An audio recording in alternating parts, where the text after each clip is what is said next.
Chapter 370. What a waste of such a talent! Thea looked at the Arabian woman who had run 200 meters and realized that her pursuers were not following her. She circled around and came back again. This woman did not know the strength of Thea and Selena, so she took out a scimitar and was ready to help. Thea quickly pulled her back. What a joke! How could an earthling win against Diana? Black Manta was quite strong and could even be said to be the underwater version of Batman. However, the main premise was that he was prepared, understood the opponent's information, and specially made a bunch of high-tech equipment. This was the secret to his victory. Now, he had no information at all. He wanted to wear a diving suit and defeat Diana, who was wearing a godlike outfit on land? That was simply a dream. Moreover, Thea did not recognize this Arabian woman at first, but now she finally remembered some things. This woman was one of the first few teammates of the Sea King, Arthur Curry. The 6 of them formed a team called Alien Tribe. Unfortunately, their team was too weak. 6 espers with 6 divine weapons were defeated by an ordinary person like Black Manta. Thea felt that if she called her subordinates 6 against 6, it would be easy to wipe them out. Don't worry, my partner is very strong. Thea pulled back the Arabian woman who was about to attack with her scimitar. Black Manta is a famous hunter, he. Before the Arabian woman could finish her sentence, Diana had an overwhelming advantage. She opened her mouth to say something but could not continue. Diana was far superior to Black Manta in terms of strength, speed, and skills. Her opponent was not a martial arts expert, but an engineer and treasure hunter who was bent on revenge. He was no match for Diana. Lasers, fishing nets, water spikes, all kinds of methods were used. His attacks were effective against the Sea King team, but they were useless against Diana. The only thing worth praising was his diving suit. It was unknown what material it was made of, but Diana saw a flaw in it. She slashed the fire god's sword diagonally, and a huge force acted on the soft diving suit. There was an obvious dent, but the diving suit's toughness and density were extremely good. After a slight dent, it immediately returned to its original state. It actually did not break. Anti-piercing and anti-slashing? Diana put away her shield and feinted with her left foot. When Black Manta dodged to the side, she clenched her right fist and punched him in the stomach. The other party was just an ordinary human. She did not use the power of the silver bracelet. Otherwise, the power of 1,000 tons would have split him in half. The punch landed squarely on the Black Manta Ray's lower abdomen. The special diving suit's texture was indeed excellent, but it was useless in the face of pure strength. Diana's normal attack was not something an ordinary person could withstand. The other party's oxygen mask was airtight. Whether it was diving or fighting underwater, it was a very useful equipment. However, this time, he suffered. A large mouthful of blood rushed to his mouth, but the airtight mask caused the blood to flow back into his trachea, almost causing him to suffocate. He wanted to cough, but he couldn't. He wanted to swallow, but he couldn't. Not daring to continue fighting, he turned around and ran. Come back here. Tell me, what's your motive? Diana pulled the Black Manta Ray back. Following her question, the mantra lasso flashed with light. Collect 3 artifacts of the God of Death, find the 7th artifact, rule the land and kill the Sea King. Black Manta was really shocked. Although he tried his best to resist, the power of the artifact was no joke. Even the gods had to tell the truth in front of the lasso of mantra. He was just a mortal, so he could not control his mouth at all. He told Black Manta everything that he wanted to know. These words did not mean anything to Diana. The Arabian woman did not understand the power of the mantra lasso, so she was skeptical. However, when these words fell into Thea's ears, she could not help but ponder. Thea only knew the story of the Sea King, Arthur Curry. The god of death mentioned by Black Manta was the first king of Atlantis. She vaguely remembered that the 7th artifact was a magic staff. There was no doubt about its power, But if he wanted to rule the land with a magic staff, it was time to wake up. Magic staff? Magic staff. A thought suddenly appeared in Thea's mind. Although it was not impossible to cast spells with a sword, it looked more like a Maoshan Taoist than a mage. If she got the magic staff, would it be more beautiful the next time she cast spells? This thing is destined to be with me. Sia nodded silently. Initially, she did not care much about this matter, but now her attitude had changed. She only remembered that the god of death's relics were left on a small island in the Atlantic Ocean. The Sea King's six knew the exact location, but she did not. Your enemy seems to be planning a big conspiracy and needs us. Thea put on the face of a righteous friend and said to the Arabian woman. However, before she could finish, she was interrupted by a flash of golden light. Teleportation? Thea felt that this unknown rainforest was getting more lively. The golden light flashed and a man and two women walked out. The man in the lead was bare-chested and wore green pants. He held a golden trident in his hand. Behind him was a red-haired woman in a green tights and a crown. The last to walk out was a woman with brown skin and an anxious expression. Beside her were two jaguars. Why is the Sea King here? Although they had never met before, Thea recognized his obvious features. The one with the crown behind him was his wife, Mira. As for the last woman, she was ignored by Thea. If she was not mistaken, she was a member of the Sea King's group of 6. While she was looking at the others, the Sea King and the others were also looking at her. For a moment, everyone was stunned. There were too many people here. Thea had 2 people on her side, the Sea King had 3 people, and the 2 prisoners were the Leopard Lady and Black Manta. The Arabian woman saw her companions and was about to greet them when the Sea King roared and raised his trident. He spat out a lightning bolt as thick as a child's arm at Black Manta. Although she didn't think that Black Manta was a good person, she didn't want others to hurt her own prisoner. Diana raised her eyebrows, clenched her shield in her right hand, and slammed it towards Lightning's direction.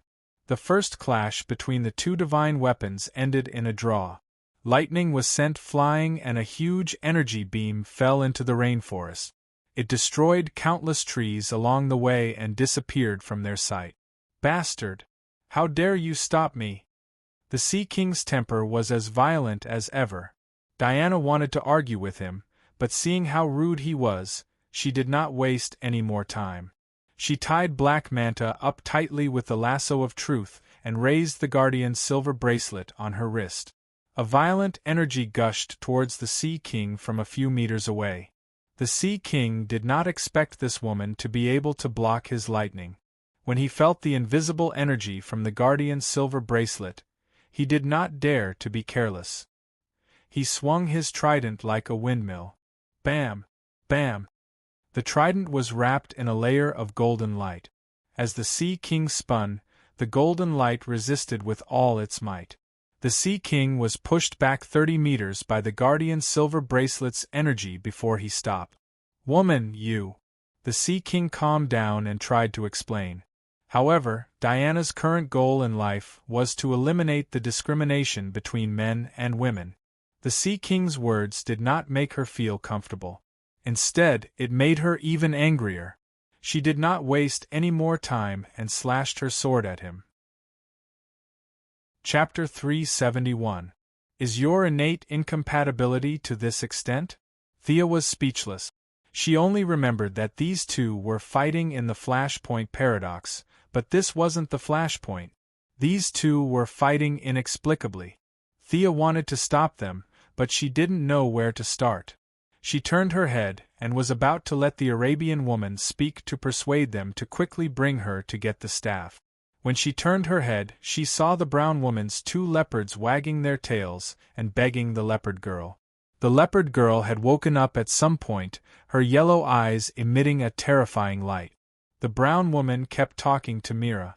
The Sea King's wife looked a little unhappy, but she still raised her hands and a large amount of water appeared. She wanted to break the ice that trapped the leopard girl. Stop! Thea knew that this was very melodramatic, but she still had to exchange for Amanda's adult favor. She had to stop them from releasing the leopard girl. She didn't have time to wear her armor and instantly shot 3 flame arrows at Mira. Surface person. How dare you attack me? She didn't know if Mira's good relatives came today, but it was as if she was possessed by a brainless unhappiness. Her hands were surrounded by water, and the water was gently stroked by her and turned into dozens of cold arrows, meeting Thea's magic arrows. The 2 arrows met in the air. Thea's magic was more pure, and Mira's was more numerous. The 2 were evenly matched. Yawala, what are you doing? They're not bad people. The Arabian woman hurriedly pulled the brown woman who was about to attack Thea. Cassina, are you okay? But my animal companion said they're bad people? The brown woman, Yawala, also noticed the problem and hurriedly called for her pet. But the pet that could die for her in the past didn't respond to her call. The 2 leopards were trying their best to help the leopard girl escape. Looking at the leopard girl's beast-like vertical pupils, even a simple person would know that there was a problem. The helpless thing was that no matter how the brown woman called, the 2 leopards ignored her. If their claws were broken, they would bite them with their teeth. If their teeth were broken, they would hit them with their heads. The ice on the leopard girl's body gradually cracked. You too, stop the leopard. The woman in the ice has blood on her hands, don't let her come out. If you have more time, try to persuade this woman opposite me. Thea's strength was higher than Mela's, so she still had the time to observe the battlefield. The Sea King's 2 companions had no choice but to pull the 2 jaguars. The Arabian woman had been chased by the black manta ray for dozens of miles, and was already exhausted. The brown woman, on the other hand, did not dare to be too harsh on her pet. One of them pulled the leopard's tail while the other pulled its leg. The leopard ignored them, and only cared about saving the leopard girl. Idiot! Thea almost spat out a mouthful of blood. On the other side, Mela's eyes were bloodshot. She didn't even listen to Thea's explanation. The icicles, ice arrows, and water arrows didn't stop at all. On the other side, Diana could slightly suppress the Sea King, but she was very determined to protect the black manta ray. She could not break the stalemate in a short time. Help me stall those 2 jaguars. Thea released the moose that was stupidly sleeping in the ring and ordered in a low voice. The moose immediately felt the god of the cheetah in the leopard girl's body, especially when the other party stole the divine power of the moon goddess. This made the moose even more dissatisfied, but it still faithfully carried out Thea's order. As long as the 2 jaguars came close, it would use its antlers to push them back. Does this friend of yours understand English? Who can persuade her? Thea dealt with Mela's fierce attacks and was speechless. This couple was really a pair, they were really messing around. The Sea King's 2 companions hurriedly shouted, trying to stop Mela. However, the Queen of Atlantis acted as if she didn't hear them and continued to attack Thea fiercely. Needless to say, this must be the doing of the god of the cheetah in the leopard girl's body. The other party's methods were not brilliant, but it was triggered by Mela's bad temper. It was not without reason that Mela would be chosen by the angry Red Ring in the future. However, temper and strength were not the same. Even if she performed above her level, she was still inevitably suppressed by Thea. Her ability to control water came from her bloodline. It was definitely very powerful underwater, but on land it was only a few things. Thea's single water attribute was not as good as her, but Thea's methods were extremely rich. Fireballs offset her ice arrows, wind blades, light spears, shadow arrows, and a large number of control and weakening spells, and threw them out. I'll pull her away, you guys go and persuade the guy with the fork. Thea was afraid that the battle between the 2 would break the ice on the leopard girl's body, so she took out the light ring and put it on. Dense chains appeared and bound Mela, and flew into the distance. After running out of a certain range, the mind control effect would disappear, and the other party would wake up. Thea calculated well, but she flew a little too fast, and the 2 women on the ground were 1 step slower. She did not take the Sea King into account. You dare to hurt my wife. The Sea King saw Thea running away with Mela tied up, and immediately became anxious. Risking being hit by Diana's sword, the trident in his hand gathered a large amount of lightning, and a wash-basin-sized lightning ball was thrown at Thea. Do you think you're the only one who can use lightning? This stupid couple really made Thea a little angry. She took out the magical longbow, knocked Zeus's lightning arrow, and shot an arrow at the lightning ball below. The lightning ball from the Sea King's trident was white, like a storm brewing in the sea. Thea's lightning arrow was dark blue, as peaceful as the sky, but in this tranquility, there was a fatal danger. Two divine weapons that could emit the power of lightning welcomed the first collision since the day they were created. One was like a roar from the sea, the other was like a divine punishment from the sky. The divine weapon of Atlantis represented the last glory of the lost civilization, firm, tenacious, and unquestionable. Thea's Zeus arrow was also mixed with the god's supreme, great, and invincible spirit. The two different colored lightning finally met, and time seemed to freeze. The first second was calm, as if the previous fierce scene did not exist, but in the next second, the two balls of energy finally exploded violently. Boom! The two balls of energy disappeared, and the sound of the explosion seemed to pierce through the air. The huge energy spread in all directions, and the two women who were about to explain could only lie down on the ground to avoid the shock wave that swept across the rainforest in a radius of 10 miles. This round of collision seemed to be evenly matched, but the Sea King was injured by Diana, and the trident's charging time was too short, so it did not fully exert the power of the divine weapon. Thea was even more hurried to fight. Her lightning magic needed to be mixed with fire, wind, and water elements. The power she shot out was only the power of the arrow, and it was far from her maximum damage limit. Both of them were very unhappy, and at the same time, they gathered energy and prepared for the next round of attack. Although Mela was confused, she still recognized the Sea King. She broke free from the chains and wanted to fight Thea together. Diana naturally could not just stand by and watch, so she stopped Mela. The four of them exchanged opponents, and prepared to fight the second round in confusion. Chapter 372. Diana often sparred with Thea, so she had ample experience in dealing with elemental energy. Mira's ability to control water was only slightly troublesome to her, but not fatal. She blocked the ice arrows and water arrows with her shield, and slashed continuously with the Vulcan sword in her hand. Mira could only mobilize a large amount of water elements to form a shield to block the attack. On the other hand, Thea's battle with the Sea King was not as gentle as theirs. The thunder element had always been unruly and was known to shake the 9 heavens. Energy exploded, and the sound and light effects were dazzling. The battle between the two had reached its climax right from the start.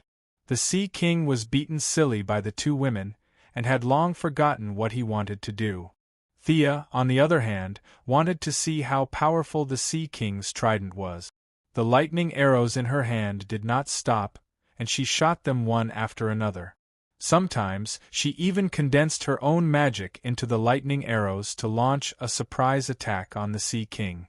Come down if you dare. The Sea King was in a passive position. He was almost invincible in the water, but his strength on land was reduced by a lot. Most importantly, he could not fly. After being hit by Thea for a long time, the Sea King, who was already angry, could no longer suppress his violent temper. Thea, who was hovering in midair, did not just shoot arrows. She also threw a few weakening spells from time to time.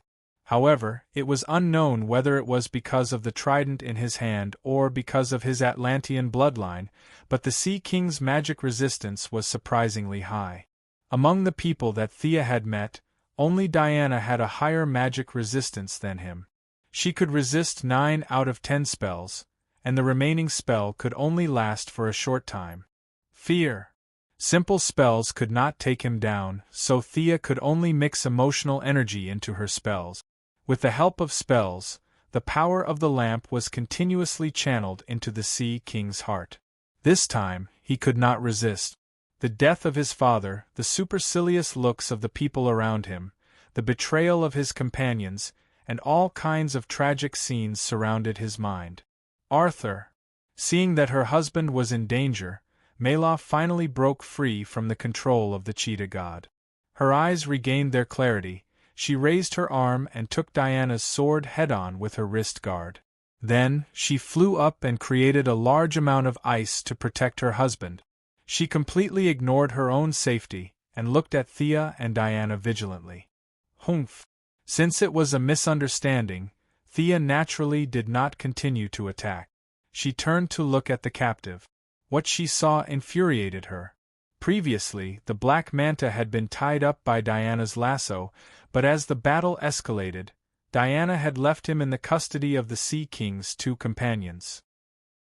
The Black Manta had taken advantage of their unpreparedness and launched a sudden attack, injuring the Arabian woman. He then snatched the bag from her back and ran into the depths of the forest. The brown woman had to take care of her injured companion and hold back her two jaguar pets. Her brain, which was not smart to begin with, was completely muddled. Thea originally wanted to chase after the Black Manta, but the Panther Lady had already escaped.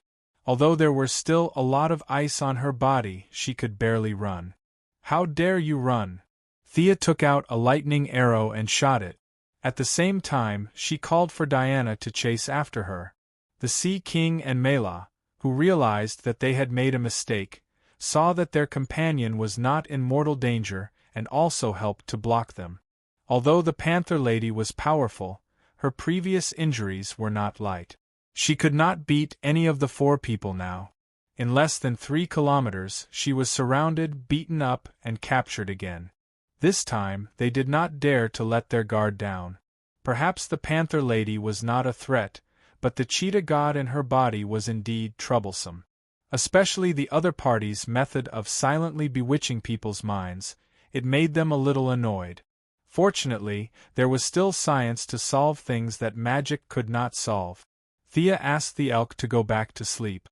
Then, she picked out a few pieces of metal from the space ring. These pieces of metal were specially made by Batman to prevent the mind control of the Martian hunter. The composition was unknown, and the origin was unknown. It was a proper black technology product. Damien took it from his father in order to study the relationship between science and magic. Thea modified it into a headband on the spot and put it on the Panther Lady's head. From afar, it looked like the hoop spell, but the other party's mental fluctuations could not be emitted. After tying up the Panther Lady tightly, Thea got up and greeted them. The brown woman, Walla, apologized to Thea first. Her jaguar was the first to be bewitched. The two leopards were very pitiful now that they were out of control. They also lowered their heads cooperatively and whimpered, begging for forgiveness. Thea now had a special love for animals. She had come into contact with a lot of elk, gorilla, shark, and unicorn. She touched the big heads of the two leopards and felt that they were very nice. She wondered if she should ask Walla later if there were any little leopards so that she could take one back and play with it. The two leopards' claws were broken, their teeth were missing, and their bodies were dirty. Thea threw out 2 cleansing spells, and their bodies were recovering at a speed visible to the naked eye. The Arabian woman, Cassina, next to her, covered her shoulder that had been pierced by the Black Manta ray. She looked very pitiful. Thea thought about it and also threw a healing spell at her. The two sides exchanged their names. Thea said her real name. She thought that she would receive some exclamations like, "So it's you," and other exclamations, but these people's reactions surprised her. They were either hermits, savages, or simply Atlanteans. They had never heard of Thea's name. The slightly depressed Thea ran to the side to tease the two leopards. The two leopards were healed by her and their intimacy with her greatly improved. If it were not for their deeper ties with Walla, they would most likely have gone back to Star City with her. The rest of the people were not in the mood. The Arabian woman told them that she had been chased by the Black Manta ray all the way. She was quite happy that her nemesis was captured by 2 passers-by. She did not expect that after a melodramatic battle, the duck in her hand flew away. Not only did the duck fly away, but it also injured her and stole one of the god of death's divine weapons, the golden seal. This lady's divine weapon. The Arabian woman pointed at Diana. The black manta ray told the truth. He wanted to get 3 divine weapons, activate the mark of the tomb, and find the 7th divine weapon of the god of death. The Arabian woman, Cassina, told them everything she knew. I want to gather my companions and deal with the black manta ray together, the Sea King declared enthusiastically. Mira looked at him lovingly. Thea pursed her lips. You have a few mutants with a bunch of divine weapons. You want to besiege an ordinary person, but you're shouting so righteously. Do you have any shame? Do you need our help? Thea did not say anything. Diana, who had a strong sense of justice, spoke up. We don't need your help, Greek. Mira looked at Diana cautiously. Her husband had too many women around him. Cassina and Walla claimed that they were her husband's companions, but she had never heard him mention them. Mira, who was blindly in love, was like a female beast, watching every woman who approached her husband. Chapter 373. Thea was unhappy when she heard the hostility in her tone. Greek?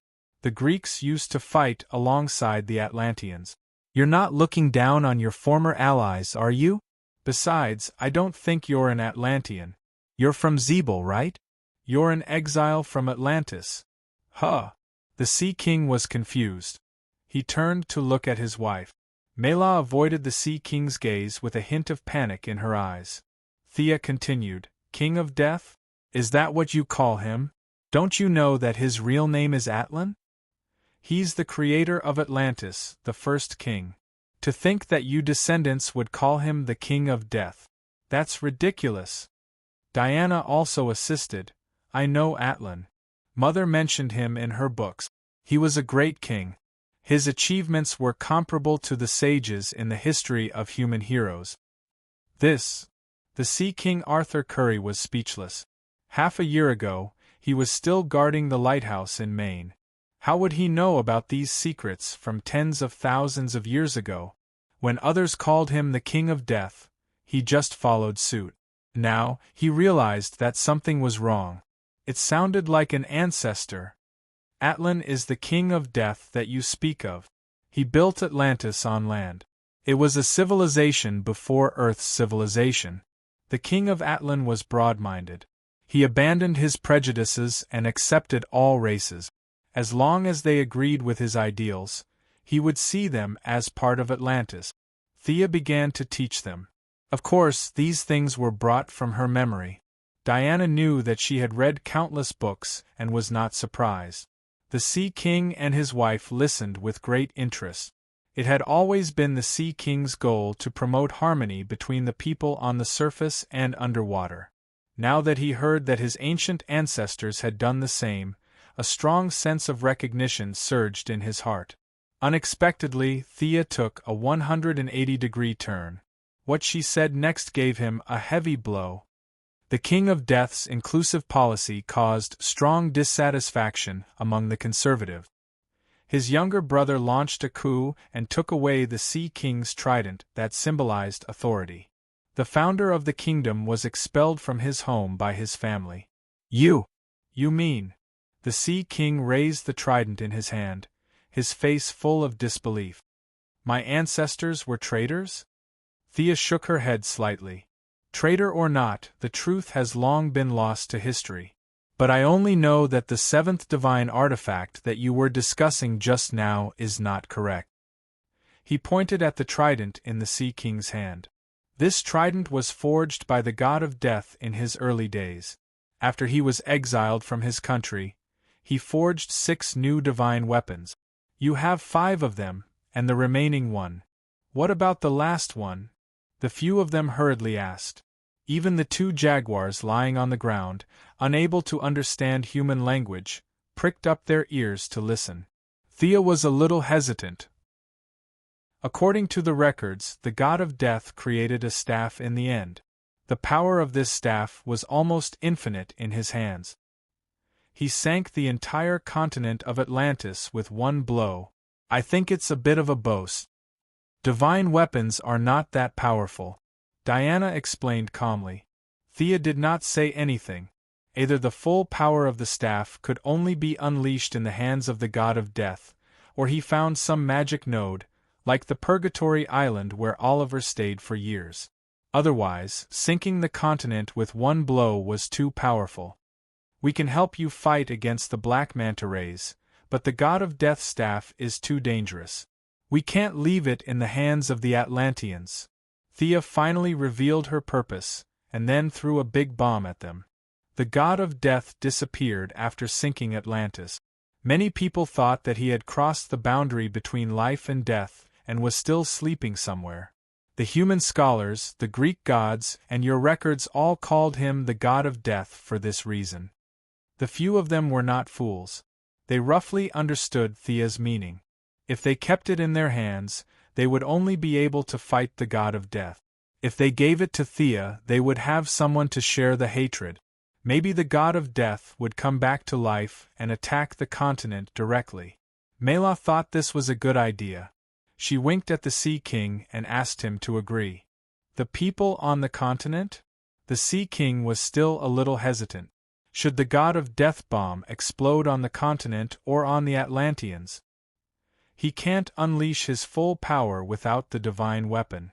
There are so many people on the continent. As long as he appears, he will be discovered. Thea felt that the old zombie would not be able to withstand 2 punches from Superman. Taking his equipment would not be a problem at all. Well, as the King of Atlantis, I agree to your request. The god of death's staff will be kept on the surface. The Sea King did not care about the divine weapon. The 5 divine weapons that he found that day were distributed to his friends. He did not want the flashy armor that was originally given to him when he inherited the throne. He only wore a belt that symbolized his royal power and took a trident. The 2 sides happily finalized the details. Vara, who had the teleportation pearl, went to pick up their remaining friends. The few of them gathered quickly. They were the war prisoner who wore the god of death's golden shackles and could cast a protective field. The detective, who held a golden key that could open any lock. The last to arrive was Vostok. He wore a golden helmet on his head that had no water, no air, and did not need to eat or drink. Vostok was an astronaut who grew up in a claustrophobic environment. Mela saw that her husband's other 3 companions were all men and heaved a sigh of relief. Before they could officially discuss it, Amanda arrived. So many people. Detective? Why are you here? When did you send me the document I asked you to look for last time? When Amanda got off the plane, she immediately saw the detective, who was wearing high-tech equipment and didn't expose a single bit of his skin. She then looked at the war prisoner. Soldier, which unit are you from? I think I've seen your number before. Thea quickly pulled her aside. Amanda was almost obsessed with rebuilding her suicide squad. She did not need the Panther Girl for obvious reasons. However, Thea had to warn her that the Panther Girl's strength was not something that could be easily manipulated by the likes of the Clown Girl. On the other side, the Sea King also called the detective to the side and asked what Amanda did. The great detective maintained close contact with many organizations all over the world. As for the famous Amanda, he naturally had many dealings with her. He was a little puzzled as to how the Sea King had gotten involved with Amanda, but he didn't hide anything from his good friend and told him everything he knew. A member of the government, the Heaven's Eye Society? Although the Sea King had lived on the ground for many years, he had always been uninformed. He did not know anything about the higher-up. How do you know that young woman? The detective used his chin to point at Thea, who was talking to Amanda. The Sea King could only tell him about the muddled fight between the 2 groups of people. Chapter 374. After the Sea King finished speaking, He noticed that the detective was deep in thought. Why is she famous among the humans? I don't have any impression of her. The detective glanced at him. He was speechless at his friend's dullness. Thea had already taken off her mask. How could the detective, who had been active in intelligence gathering, not recognize her? She's a super rich person. I've collected a lot of information about her. If you didn't mention it, I wouldn't have thought that she's a superpower user. How's her combat power? The Sea King was embarrassed when he heard this question. He was facing the fear shock head-on. If Mela hadn't used a large ice wall to keep him awake, he would have been talking nonsense. Now, in front of his old friend, he couldn't say that he was almost beaten to the ground and called for his father. He could only say vaguely, about the same as me. The detective couldn't help but size him up. The Sea King was flustered by his stare, so he changed the topic. Arthur, if you want the people on the surface and underwater to live in harmony, she can provide you with some help. In recent years, she's been making a lot of big moves. The government and the military are behind all of them. The Sea King nodded. It was still too early to say anything. Both the people on the surface and underwater were not ready to accept each other. He still needed to observe before he could make a decision. Not far away, Thea and Amanda had also completed the handover. A few fully armed soldiers carried the Panther Girl, who was tied up like a dumpling, onto the plane. Whatever happened after that would have nothing to do with Thea. If they wanted to ask her for help again, they would have to pay a new price. After Amanda left, the Sea King gave everyone a brief introduction. Next, they would study how to deal with the black manta rays. It's too wet here. Can we talk on my plane? I don't feel safe walking on the ground. The detective interrupted the Sea King. Everyone looked around. The originally deserted tropical rainforest was now a mess after Thea and the Sea King's lightning clash. Ditches were everywhere and many trees were smoking. A large number of birds and insects were leaving the area in groups. No matter how one looked at it, it was a very messy place. Their small team's meeting place had always been the detective's plane, which was called the living room. Yavala used her divine artifact, the golden ball, to open a long-distance channel and teleported them to the plane 10,000 meters above the ground. This was Thea's first time using someone else's teleportation door. She could only say that it was indeed a divine artifact. It was convenient, fast, stable, and efficient. As long as she remembered a certain location, she could teleport there regardless of the distance. The only regret was that this thing could be used by anyone. After all, Thea and Diana were outsiders and did not participate in their discussion. Miraculously, their small team had subconsciously excluded Mira, the Sea King's wife. The Sea King was muddle-headed and did not realize that something was wrong. At this moment, Mela's grievance was indescribable. Originally, she and the Sea King were living a good life in the lighthouse at Cien Port. Suddenly, Yawala teleported over and said that Cassina was in danger. Her husband hurriedly brought her here to save him. In all honesty, Mela did not know any Yawala or Cassina at all. Then, she was bewitched by the cheetah god and fought with Thea and Diana for a long time. In the end, she ran to this plane to discuss countermeasures. God had mercy on her, she did not even know who the enemy was. In her own tribe, Mela was the symbol of royalty because of her ability to control water. In Atlantis, she was also trained to be the queen. Now that she was being ostracized by the Sea King's small team, she was very sad. However, she could not show it on her face and could only stand outside and watch them discuss.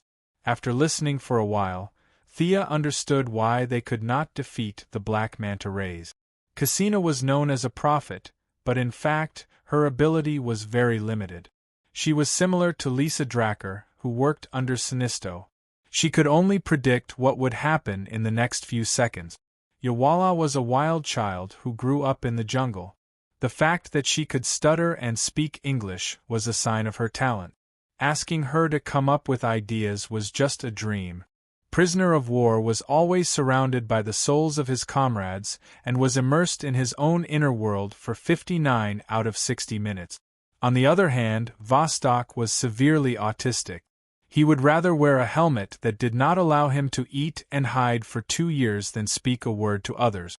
In their team, the only two who could come up with ideas were the detective and the Sea King. However, the detective was an old man in his 70s and was very conservative. He suggested to the Sea King that they should split up again and lure the black manta rays to steal the 3 divine artifacts. Then, they would set up an ambush. The Sea King naturally would not let his companions take the risk.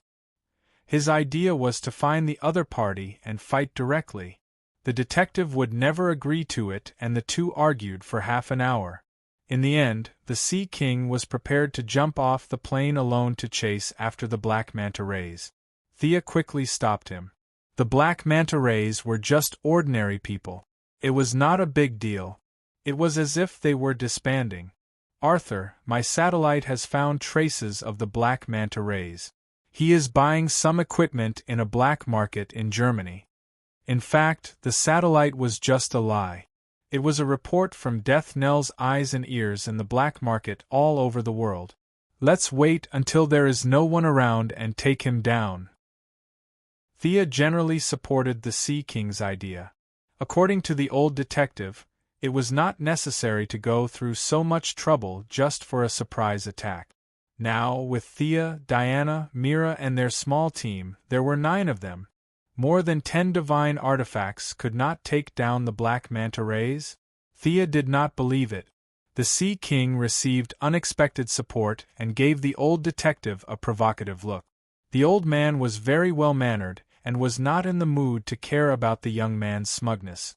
He asked for the coordinates that Sia had mentioned and piloted the plane to fly straight to Germany.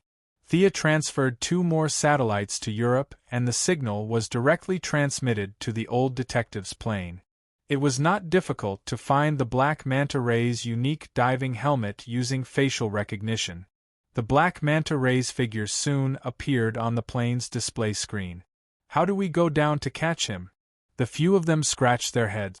Thea asked carefully and found out that Javala's teleportation divine artifact could only be used by people who had been to places or people who were very familiar with them. She had only met the Black Manta once and was far from being familiar with him. We still have to do it. Thea was delighted. Put on your equipment. I can teleport you all over. You can teleport too? With the help of the 2 jaguars as a bridge, Javala was the closest to Thea in the Sea King's team. This girl who grew up in the jungle asked in disbelief. What did she mean by, I can teleport too? Thea pursed her lips. That was the function of the divine artifact. This was my own knowledge.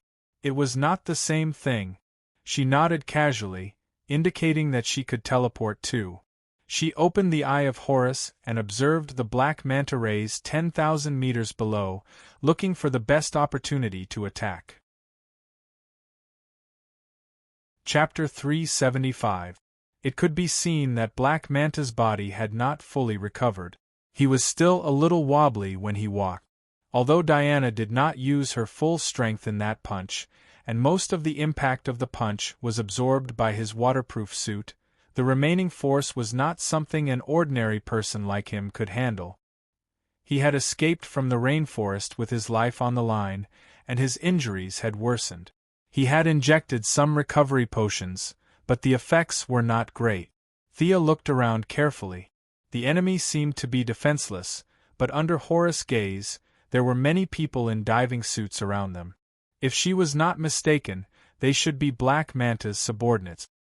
He might have sensed that the Sea King and his party had a teleportation artifact, so he was vigilantly setting up an ambush around them.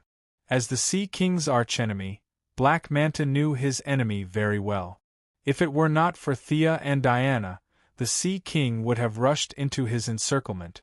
Everyone, Thea spoke to attract their attention. The enemy has set up an ambush around us. Their ambush is like this. Thea used her magic to draw a sketch in the air, marking out the few hidden enemies. Other than Black Manta, there are a total of 15 enemies. 8 in the east will belong to the 2 of us, and 7 in the west will belong to the 5 of you. Arthur, you and your wife, go and capture Black Manta. Prepare your equipment. I will open the teleportation door in a minute. Remember, go through it as fast as you can. Don't hesitate. Sia was really tired of their brainless fighting style. Just like how she instructed her subordinates in her own company, she assigned the specific tasks to each of them. The few of them had no objections to the mission, and the Sea King also felt that it was appropriate for the couple to deal with their old enemies. The old detective was a little dissatisfied, but he forced himself to endure it when he considered her identity. Let's go. Seeing that they were ready, Thea opened a dark blue teleportation door as fast as she could, and stepped in first. The others followed closely behind and walked out in a single file. Attack! The enemy is here. Black Manta Ray suddenly saw a dark blue portal not far away. He immediately knew that something was wrong and gave the order at the same time as Thea, who had stepped out of the portal. Thea's divine longbow was extremely fast. In the blink of an eye, she shot down 4 men in diving suit. Diana's long-range attacks were slightly slower than hers. She used her lassos to trap 2 men. The other 2 jumped over and knocked them down with a punch. On the other side, the Sea King's 5 companions had also defeated 7 ambushers. Everyone looked at the Sea King who was fighting. Don't interfere. This is between me and him. Sea King Arthur Curry even stopped Mira from helping. He was determined to defeat Black Manta with his own hands. Black Manta also realized that this was his last chance for revenge. His 2 long swords danced like windmills. He no longer thought about escaping or treating his injuries. All he wanted was to kill Arthur Curry. Even though the Sea King's physique was superior to Black Manta's in all aspects, Black Manta's technological equipment was specially prepared to deal with the Sea King. The 2 of them were evenly matched. The lightning from the Sea King's trident was offset by the laser from Black Manta's oxygen mask. The 2 of them fought as if their lives depended on it. The Sea King's tactic was to exchange injury for injury. However, his huge strength did not cause much damage to Black Manta's diving suit. Instead, the Sea King, who was not wearing a shirt, was slashed twice. Blood gushed out and flowed down his pants to the ground. Do we need to help? Diana asked. Thea shook her head. The Sea King and Black Manta had a grudge against each other. This was their own problem. It was not appropriate for outsiders to interfere. Black Manta was greedy. He went to steal the Sea King's blood and accidentally injured the Sea King's father. The Sea King naturally went to seek revenge. However, after he killed Black Manta's father by mistake, he found out that his father was only injured at that time and died of a heart attack. The target of Black Manta's revenge was instantly reversed. In his grief and anger, Black Manta used up all his wealth and challenged the Master of the 7 Seas as an ordinary human. His actions were not to be judged, but his courage was worthy of praise. Thea saw courage in him that was not inferior to the Green Lanterns. It was totally possible for a few people to besiege the Leopard Lady because she was possessed by an evil god. However, if a group of people besieged Black Manta, Thea felt that she had become the villain. It was better to let him and the Sea King fight slowly. The Black Manta Ray gave it his all and found an opening. He used a huge fishing net to trap the Sea King and stabbed him with 2 sharp blades. The fishing net was made of an unknown material. The more the Sea King struggled, the tighter it became. The tall Sea King was trapped in a ball. The trident in his hand was a long weapon and could not be swung. He could only give up the trident and tear the fishing net with both hands. Pfft! Black Manta was waiting for this opportunity. He stabbed him with 2 long blades. Unfortunately, no matter how good his calculations were, he was just an ordinary human. The Sea King was a hybrid of human and Atlantean.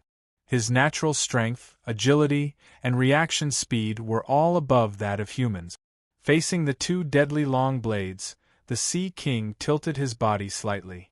One of the blades stabbed into his left shoulder and the other into his arm. His muscles tightened as he clamped Black Manta's long blade. He used his free hand to clench his fist and hit Black Manta's oxygen mask with all his might. 1 punch, 2 punches, 3 punches. Black Manta also realized his mistake.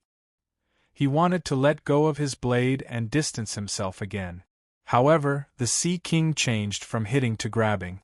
He grabbed the air supply pipe at the edge of his oxygen mask and used his head as a hammer to hit Black Manta's oxygen mask. This fight is too ugly. Sia had the urge to cover her face.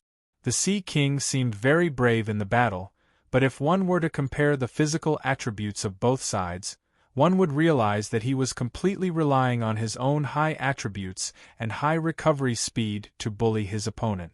Diana, who admired the classical beauty of Greece, also turned her face away.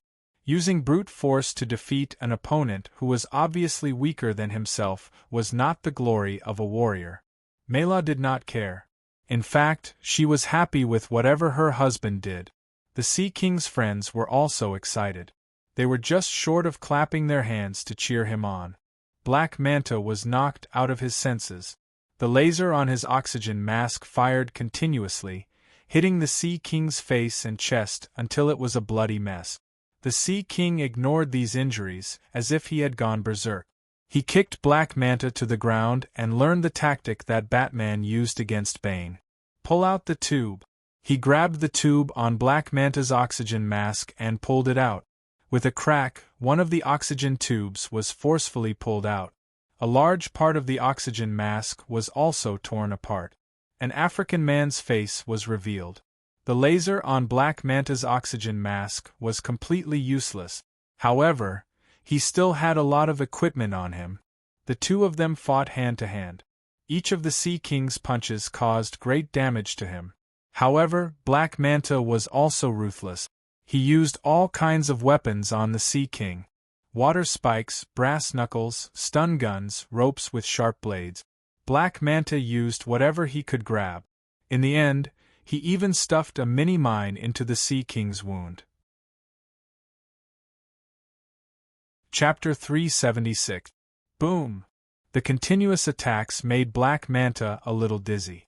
There was a mistake in the estimation of the detonation time of the mine. Just as it got close to the Sea King's skin, it exploded on his own hand. Both of them suffered a violent impact. Although Black Manta's left hand was cushioned by the diving suit, it was still seriously injured by the explosion. Not to mention the shirtless Sea King, he took half of the explosion. The original 5-centimeter wound was blown into a big hole, vaguely showing signs of internal organs. Don't come over. The Sea King, who was stunned by the explosion, quickly stopped them when he saw that they were about to attack. The enemy was only left with a sliver of health. He could not let them take advantage of him. He staggered to Black Manta's side and raised his huge fist. When he realized that his opponent's diving suit had excellent defense, he attacked his opponent's half-exposed head. Do you admit defeat? How dare you chase after my companion? How dare you offend the dignity of Atlantis? After all, Black Manta was just an ordinary person. He could not take 2 punches and fainted in a daze. Although the Sea King's recovery was strong, he was still in a trance. He was relying on the unyielding belief in his mind to support himself as he punched again and again. Arthur, he has lost consciousness. You are the winner. Mela looked at her husband like a crazy fan, her eyes full of love. I won. Yes, I won. The Sea King, Arthur Curry, stood up with his tall body and raised his right fist.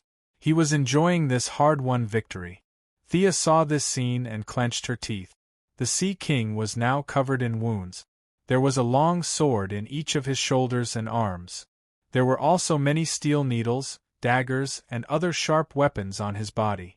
There was a big hole in his stomach, and a rope full of barbs was wrapped around his neck. The left side of his face was burned by Black Manta's laser. Those who knew would say that Black Manta had many tricks up his sleeves to counter the Sea King. Those who did not know would think that he had gone to play the role of Whitebeard in the war. You beat up an ordinary person who has not received any combat training? You still have the guts to raise your arms and cheer. For the sake of the Death King's staff, in order to maintain a friendly relationship with Atlantis, Thea turned her face away and resisted the urge to complain. The fight was too fierce. Thea waited for a while before the Sea King stopped waving his arms and shouting in a particularly silly manner. Thea guessed that he was most likely too heavily injured to continue shouting. Thea raised her hand and cast a healing spell on him. Although his recovery ability would greatly increase once he entered the sea, Thea was afraid that he would die before he could reach the seaside. Based on the principle of fairness, he also cast a healing spell on the Black Manta on the ground. He did not have the Sea King's regenerative abilities, and his face was deformed as if he had been run over by a train. Without external healing, it would take at least a year or so for him to recover. Black Manta was securely tied up, and his men were of no consequence. The few of them did not have time to discuss. Vala opened her divine artifact teleportation door and teleported everyone to the beach. Because the Sea King Arthur Curry was bleeding nonstop, his recovery speed was not as fast as the bleeding speed, and he was so weak that he could not speak. After being teleported to the North Sea, Mira gently controlled the water and swept her husband into the sea. The few of them waited for less than half an hour before they saw the lively Sea King reappear in their sight. This guy's regenerative ability in the sea was really fast.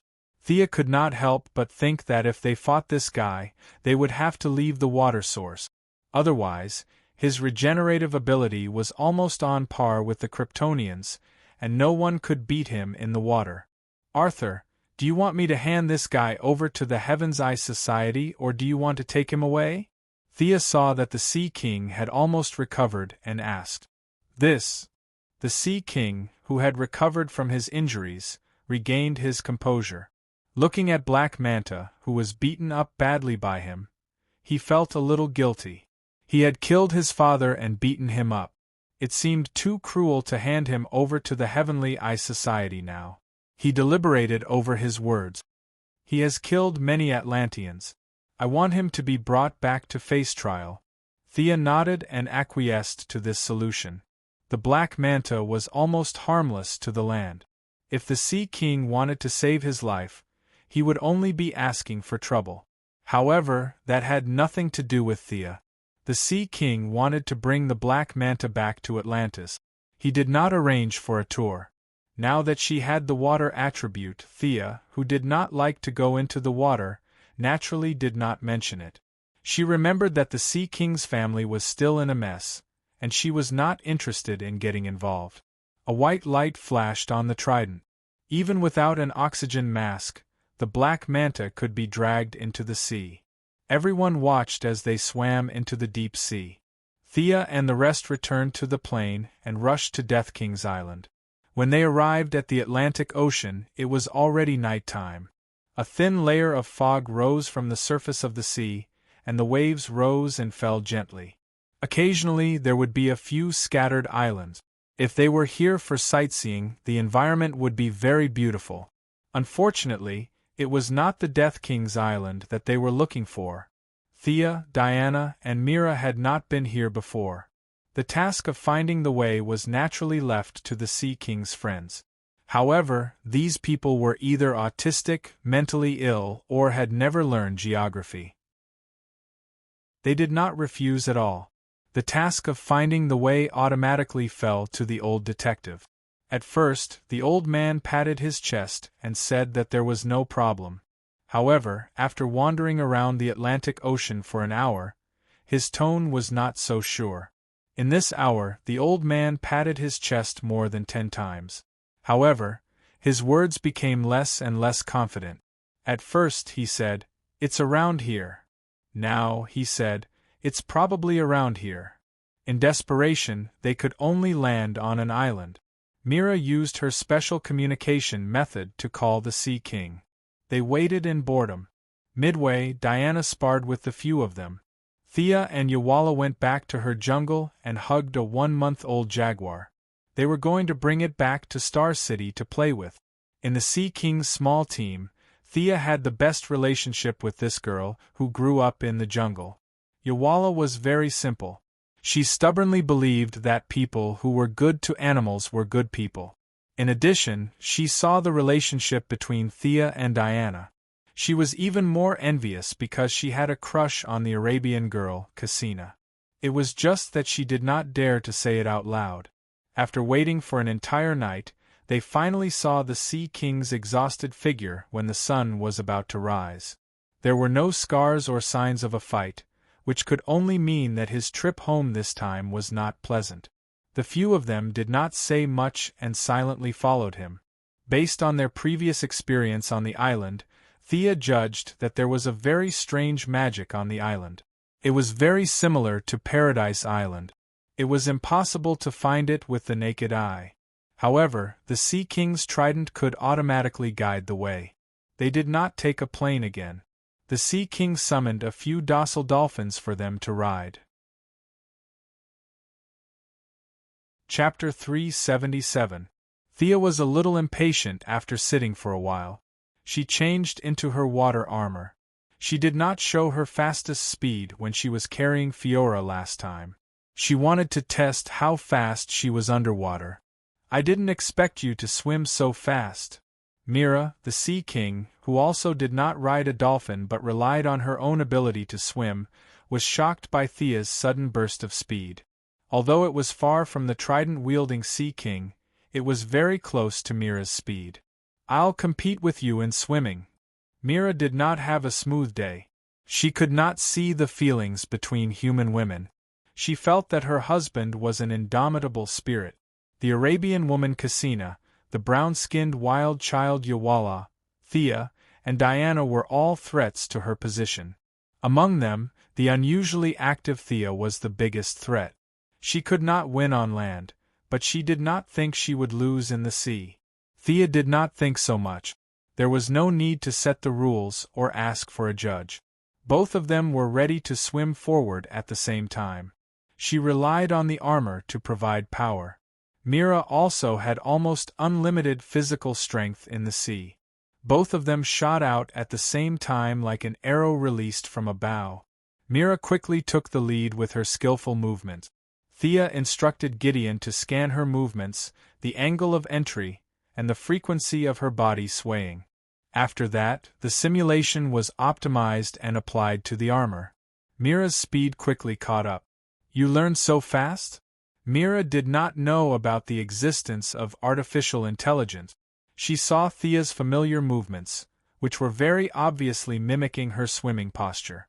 She thought that Thea had learned it after seeing it once. She was shocked. This mainlander's learning ability was too scary. Although she was shocked, she was still far from being convinced. Mira mobilized a large amount of seawater to give herself a push.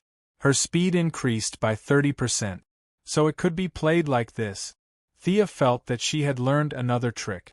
This time, she did not use Gideon. Although she did not use it usually, she still had the water attribute. She imitated Mira and gathered a large amount of water magic behind her to push herself forward. 1,500 nautical miles. 1,600 nautical miles. 1,650 nautical miles. The propulsion effect was immediate. Gideon truthfully reported her speed, which finally stopped at nearly 1,700 nautical miles per hour. Mela sensed that she was catching up to her again and could only increase her speed as fast as she could. Thea followed behind her unhurriedly. When they reached the Death King's island and everyone came ashore, Thea was still in high spirits. Mela was so tired that her face was pale. She soaked in the sea alone for a long time before she could catch her breath. "You fought with her again?" Diana asked Thea softly as she looked at Mela's pale face. "No, I was just following behind her. From the beginning to the end, I didn't surpass her. I have to say that she swam really fast." Thea acted as if nothing had happened. She did not use any energy at all. She was using the armor's energy source. She was also puzzled. Thea did not know that it was this, from the beginning to the end, that forced Mela to use the fastest speed in her life. The Sea King also did not understand why his wife was swimming so hard. He asked about her well-being and Mela's legs were trembling. However, she pretended as if nothing had happened and pulled the Sea King to show off their affection. Unfortunately, other than her, there were 4 women present who had indescribable relationships with each other. As for the remaining 3 men, one was severely autistic while the other was half crazy because of being haunted by ghosts. The only normal one was the old detective. However, the old man was 70 years old and his grandson was 20 years old. He could not understand Mela's good intentions. Mela spread a bunch of dog food on the spot and found that the onlookers were stable and did not have any excessive reactions. She felt that she had punched empty air and followed the others to the island. The island was not big. If they did not walk close to it, even the Eye of Horus would not be able to discover the island. The plants on the island were very sparse. There was a mountain that was not too tall in sight. From time to time, dark red magma would flow out. The entire island was shrouded in a layer of invisible black smoke due to the high temperature. The few of them entered the cave on the side of the mountain. The cave was very deep. Along the way, everyone seemed to have lost interest in talking and carefully walked deeper into the cave. After walking for an hour through the winding bends, the view in front of them suddenly opened up. A high platform of man-made sculptures appeared in front of Thea. On the platform stood a huge throne. Behind the throne, there were 4 female statues that were either looking up or bowing their heads. The Sea King pointed to the female statues and said, "Back then, the artifacts in their hands were placed on those statues." Thea observed for a while. The god of death had fallen into a deep sleep. This island was just a diversion to hide the news of his death. The layout was not complicated. Or rather, the era he lived in was still pursuing the huge amount of magical power. The precision of the use of magic was far inferior to modern magic. You guys find 3 artifacts randomly and use them. Don't release them. I will find the frequency of the resonance, and we can open the secret compartment. Javala took out her golden transmission bead first. Cassina also took out the golden seal that was snatched by the black manta ray. The Sea King raised the trident in his hand. The fluctuations of the 3 artifacts were very similar. Thea used her heart to feel the difference between them. Her hands moved slightly to adjust the resonance of the 3 artifacts. Finally, at a certain point, the 3 artifacts reached a very strange wave band. An invisible breeze swept in all directions. The female statue behind the throne slowly separated, and a golden staff slowly rose from it. The staff was 2 meters long and golden all over. It could be seen that the initial shape of the staff was very similar to a trident.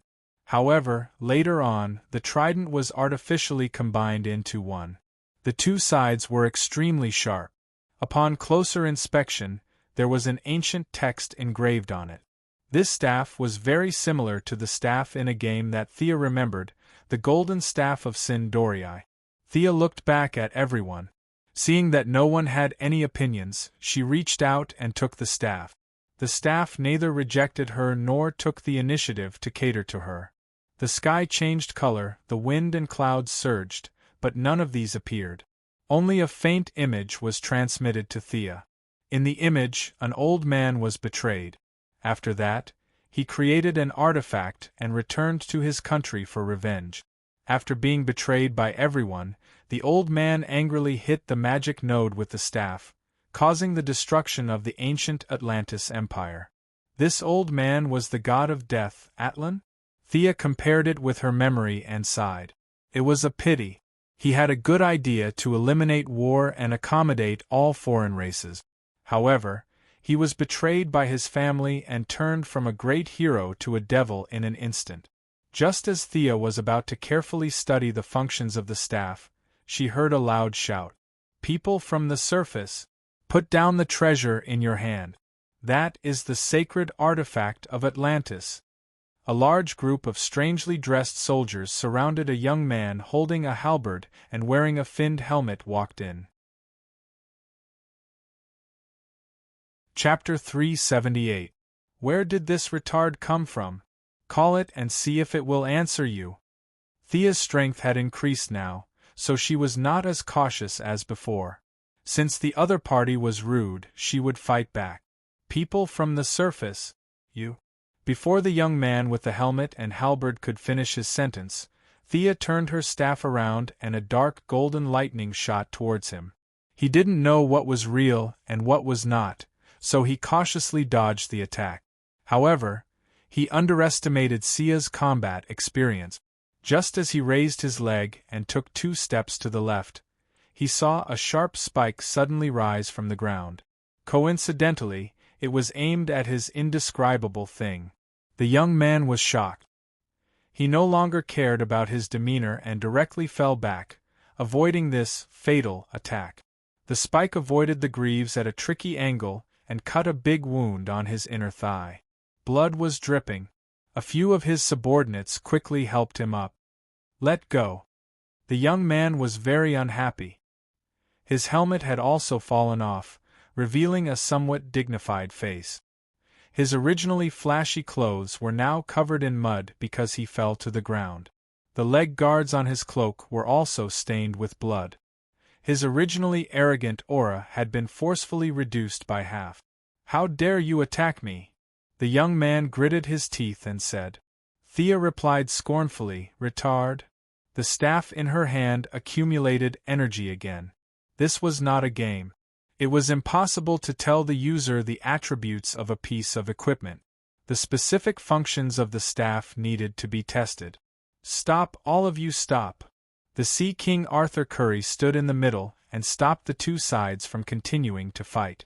Seeing him jump out to be the leader, Thea went with the flow and continued to study the staff. This young man appeared here. He was wearing a fish helmet and holding a halberd. Combined with the strange soldiers behind him, it was not difficult to guess his identity. See Lord Amu, Arthur Curry's half-brother and his most direct competitor for the throne. The 2 brothers were very similar to Thor, and Loki from Marvel Next Door. The only difference was that the older brother was a mixed blood, while the younger brother was a pureblood. At Marvel Next Door, the older brother was a pureblood, while the younger brother was a mixed blood. There were too many similarities. The elder brother was reckless, and the younger brother was cunning. The elder brother didn't want the throne, but the throne automatically fell on his head. The younger brother wanted the throne, but he couldn't get it no matter what. Thea scoffed at this kind of melodramatic love and hate. As long as the other party didn't provoke her, she wouldn't meddle in other people's business. "Amu, you're following me." The Sea King wasn't stupid. He immediately figured out the cause and effect. Amu pointed at Sia, and with a swipe of his finger, he included a large group of people. "Arthur, you actually gave all the artifacts of Atlantis to these surface people. You don't deserve to be called the ruler of the 7 seas." Thea looked at him with a smile and didn't say anything. Originally, only Diana was standing beside her. But now, due to Amu's aggressive actions, a few of the Sea King's companions instantly stood on his side. They didn't care about the divine artifact, but Amu wanted to take it back just like that. Nobody could tolerate it. Mara hesitated. Amu wanted to steal her husband's throne, so she couldn't support him. She looked left and right, but there was no other choice. She also stood on Thea's side. The negotiation between Amu and the Sea King broke down after a few words. In his heart, Sia was only powerful because of the artifact. The few surface people were like weak chickens in his eyes. He waved his hand and commanded his subordinates, "Kill those surface people. The artifact must belong to Atlantis. Don't hurt them," the Sea King Arthur Curry hurriedly shouted. In fact, he was afraid that Thea and the others wouldn't hold back their strength. The soldiers in front of him were all his people. Amu misunderstood the subject of his sentence. He thought that his wild brother was worried about his friends. He grinned and held his halberd, wanting to entangle the Sea King. But after the two brothers exchanged 2 blows, he realized that something was wrong. He saw his subordinates rushing forward in a hurry. Then, they were beaten back as if they were riding on clouds. Screams of pain could be heard endlessly. The Atlantean armor that usually had excellent defensive capabilities seemed to be non-existent. A few of his subordinates were sent flying dozens of meters away. There was a hint of misery in their screams. "Are you kidding me?" Mu stretched his neck and looked to the side while he was fighting. The one-sided situation that he had predicted had indeed occurred, but it was his side that had the advantage. He saw a valiant woman holding a sword and a shield send his elite guards flying one by one as if she was throwing rubbish. Only his guard captain lasted 3 moves, but Diana also took special care of him and broke one of his legs with a kick. The guard captain, who used to be extraordinarily brave, was now hugging his leg and howling in grief. "These guys aren't strong." Diana told Thea the truth. In her eyes, these guys were not much stronger than the German devils she fought before. "That's because you're much stronger than before." Thea could only explain it this way. In her eyes, these elite Atlantean soldiers were quite powerful. She could easily take out tens of thousands of them and beat up the armies of other countries. The only flaw was that only a small number of soldiers could fight in the water. These small number of soldiers had to bring special breathing equipment. Otherwise, they would not be able to fight. Regardless of whether Atlantis leaders wanted peace or war, their bodies were no longer suitable for living on the surface. Conquering the land and restoring the glory of the past was just a dream talk. People on the surface are so powerful? This woman is Greek? Amazon? Mu almost broke down. He finally realized what the Sea King meant when he said not to hurt people. He was so ashamed that he wanted to find a hole to hide in. He tried hard to keep his mind calm. Then, he carefully observed Diana's appearance and equipment. There was no doubt that she had a full set of divine weapons. However, the forging style was obviously different from the Atlanteans. Unlike Arthur Curry, who was a wild child, Amu and even Mela were members of the royal family who had received strict education. It was true that Amu was arrogant, but he still had a basic sense of identification.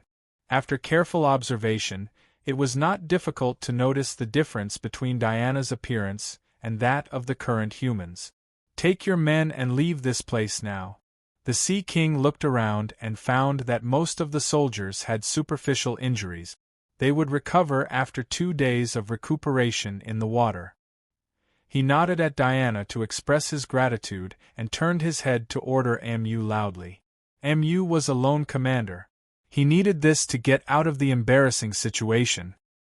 He snorted and ran away with his defeated subordinate. Sigh. The Sea King sighed. There were too many troublesome things.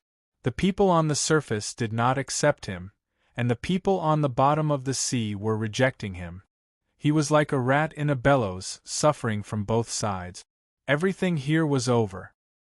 He held Mela's hand and bade farewell to the others. Thea looked at the scene. There was no explanation document, so she could only go back and study the functions of the staff. She also left the cave with Diana and the others.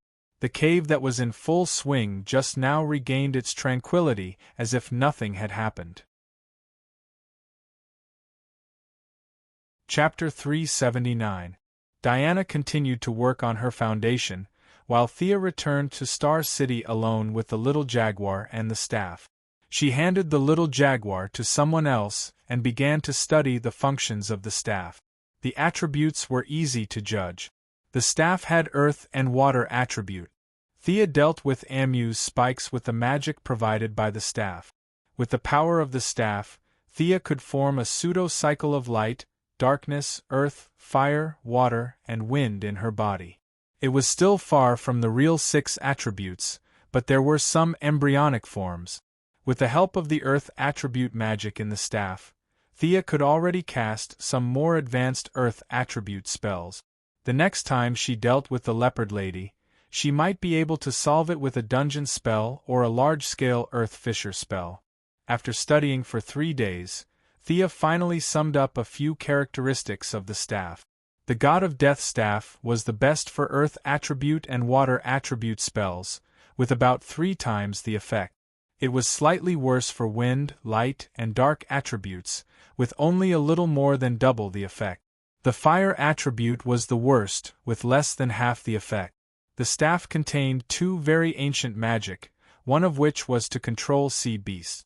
Thea was initially very confused about the definition of sea beast. After studying for a long time, she realized that the staff referred to the super-large ancient sea creatures. After searching her memory for a long time, Thea could only remember one sea beast. She only remembered that there was such a standard ancient sea beast hidden in the abyss of the Atlantean capital. It looked roughly like a hybrid of a crab and an octopus. For tens of thousands of years, the Atlanteans could only mind their own business until Arthur Curry returned. His outstanding telepathic ability could control all sea creatures. Although it was difficult to deal with this ancient giant beast, it could be said that he could slightly control the sea beast. It was because of this extraordinary ability that the Atlantean Council of Elders broke the 10,000-year-old Iron Law and allowed him, a mixed blood, to inherit the throne. If Thea went to Atlantis with the staff and claimed that she could control their biggest biological weapon, the Council of Elders would definitely kill her. Although it was a good idea, it could easily destroy the relationship between the two sides. Moreover, the strength of the deep-sea giant beasts would be greatly reduced on land. Thea secretly remembered this spell and wanted to see if she could improve it in the future and integrate it into her existing knowledge system. The description of the remaining function was even more vague. Thea could only understand that it was a combination of imprisonment and sealing. It would ignore the target's size and imprison them in a very small crystal. There was no information on whether there was a limit to the target's strength or how long the imprison could last. Maybe the God of Death who made the wand would know, but this guy didn't leave any information in the wand. Thea had no choice but to run to the poison ivy's greenhouse in the metropolis. She tried to find a bunch of plants for a long time, but it was completely ineffective. Was the level of the plants too low, or did the confinement spell have other requirements for the target? There were too many options, and Thea couldn't figure it out in a short time. In the experiment, Thea found another function that wasn't really a function. This wand was different from the wands used by modern wizards and wizard. It was also a weapon. When waved around, it would create a strong wind. If hit, it would kill. If touched, it would be injured. Poison ivy's man-eating plants were enough to prove this point. "Boss, do you have a grudge against my plants?"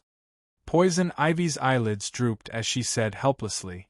As the number of interactions increased, Thea also revealed her true colors. She found that Thea was younger than herself by 2 years. Poison ivy was no longer as afraid of her as before and could even joke with her from time to time. I'm doing a little experiment. Alright, have you found the things I asked you to collect?" Seeing that she had destroyed a corner of Poison Ivy's greenhouse, Thea was a little speechless. The new weapon that she had obtained was more like a hammer than a wand. She had strengthened it many times, otherwise ordinary people on Earth wouldn't be able to handle this ancient Atlantean artifact. When it came to business, Poison Ivy became a little more serious. "Billy Batson, I've already approached this child. His hair and blood have been collected quite a bit. According to your request, every time I talk to him, I've recorded it. I've also entered the original audio file into the main control computer." "Boss, what's the use of this child? You didn't allow me to bewitch him. That child is too childish. I'm just chatting with him. It's really boring," Poison Ivy said with some confusion and some pride. "It's just a casual move," Thea said lightly. "Billy Batson, the future superhero Shazam." She said that it was a casual move, but in fact, this was her real purpose. Shazam and Black Adam were the only 2 mortals in the world with abundant divine power. However, this divine power was not cultivated by them, but was given by a ritual. When Shazam received the power, he could instantly contend with Superman. This was something that Thea had been envious of for many years. However, absorbing their divine power was not enough. Thea needed to spend a lot of time to artificially downgrade the given divine power into her own magic power. When her magic power reached the peak, only then could she transform it into divine power, a divine power that belonged solely to her.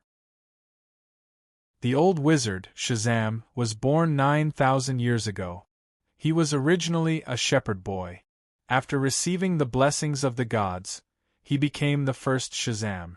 In the magic desert era, after the gods retreated, he thought that he was a true god. Unfortunately, he only had power but not vision. He thought that he was the guardian of the world, but in fact, he had done countless foolish things. Pandora was like that, Black Adam was like that, and Billy Batson was also like that. He chose Billy Batson as his successor. As long as Billy shouted out the two words, Shazam, he would be able to obtain Superman's power. His standard for choosing his successor was extremely vague. The most virtuous person. How could there be a virtuous person among humans? This was just a beautiful goal, an impossible moral standard. The old Shazam, who was a shepherd boy, slapped his thigh and came up with such a standard. Although it was a melodramatic standard, at least there was a standard. Then, how did the old Shazam choose his successor? He cast a wide net and searched the whole world. When he found one, he saw if he was suitable, brainwashed him, and let him go. He searched again and repeated the cycle again. The Heaven's Eye Association found thousands of people who had lost their memories. These people were all done by the old Shazam. They were all the most virtuous people he had chosen. It was such an unreliable selection. In the end, he did not know if it was because he was annoyed or because of other reasons, but Billy Batson came into his sight. The old man immediately decided that this child was the most virtuous person. The old man only felt that the 15-year-old Billy Batson's parents were killed when he was young, and he did not take the path of revenge on society. Therefore, he insisted that this child was the most virtuous person. Billy Batson's childhood experience when his parents died was indeed worthy of sympathy. However, just because he did not take the wrong path, the old man concluded that he was the most virtuous person? There were 6 billion people in the world. Thea felt that she could find tens of millions of such candidates. Chapter 380. It was no exaggeration to say that there were not many superheroes who had a happy family. Were Superman and Batman considered the most virtuous people? Was Green Arrow considered one? Thea even felt that she was considered one. Old Man Shazam felt that he had found his successor. After a simple ceremony, he handed over the divine power that the gods had given him and the heavy responsibility of protecting the world that he had imagined to a child with no social experience. He didn't pass on his life experience. Thea felt that the old man most likely didn't have any life experience himself. He didn't teach the use of magic either, so Shazam could only fight with Superman with his fists. In short, Old Man Shazam didn't care about anything. As if he had completed a mission, he pushed the confused Billy Batson out of the door. After that, Billy Batson was as happy as a runaway wild horse, showing off everywhere. His immature mind made him forget himself and did a bunch of stupid things, which led to Black Adam's pursuit. Billy Batson, who had forgotten the pain after the scar healed, didn't learn his lesson at all. He unscrupulously distributed the divine power to his friends. Even his pet, a tiger in the zoo, received the divine power. A tiger that could use magic. Thea didn't know what the gods would think if they saw this scene. She only felt that this was a big joke. Thea felt that she had done a good thing by absorbing the divine power that had been misused. Billy Batson was just a child. The heavy responsibility of protecting the world was not something he could bear. Thea felt that she had never been so righteous. She ordered Poison Vine Lady to continue to keep in contact with Billy Batson. The more samples she collected from his voice, the better. With a lot of gene samples, Thea came to a planet that was somewhat similar to Earth. Death Knell was responsible for grasping the dark information of Earth, so Fiora grasped the information of several nearby galaxies. During the days when she followed General Zod, Fiora had always been in charge of contacting various aliens and collecting resources. The task that Thea had given her now was to collect information and build her own force. Fiora was very skilled in doing these things.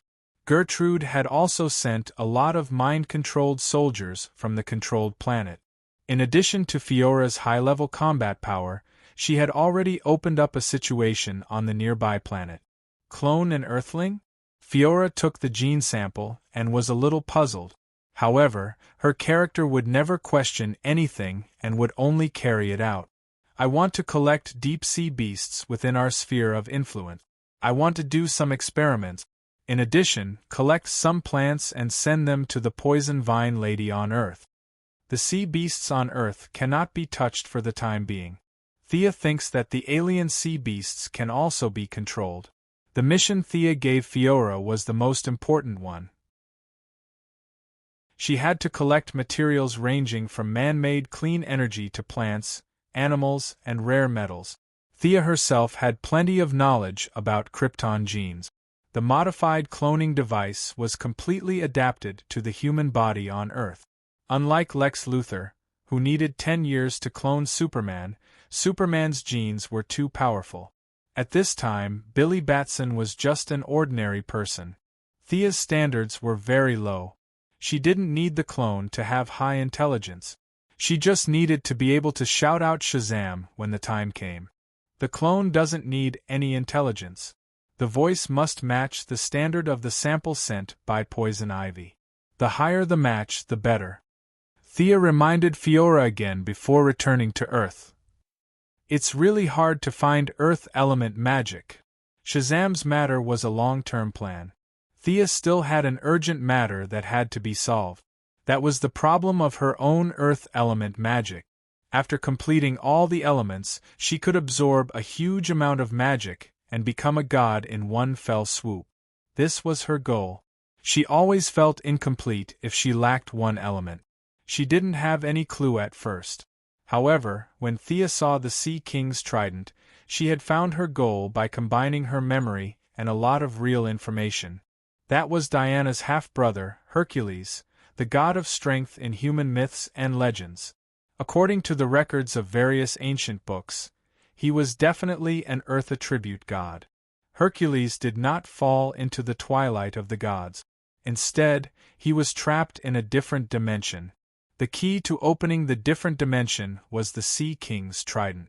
10,000 years ago, the Atlantis and the Greek gods on the continent formed an alliance to fight against the giant creatures, the descendants of the ancient giants.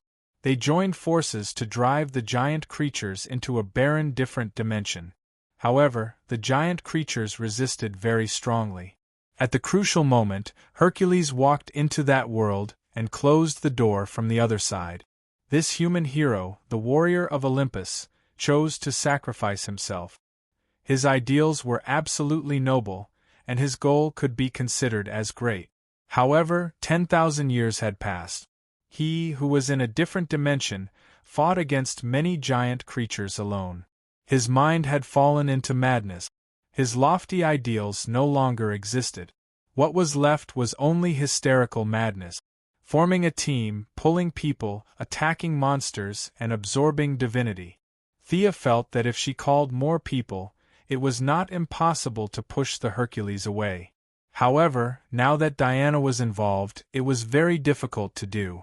From killing him to capturing him and restoring his consciousness, the difficulty of this suddenly increased by several levels. Thea had to use countless people to do this. At least, she had to call in the Martian hunter, who had always been a bystander, to help.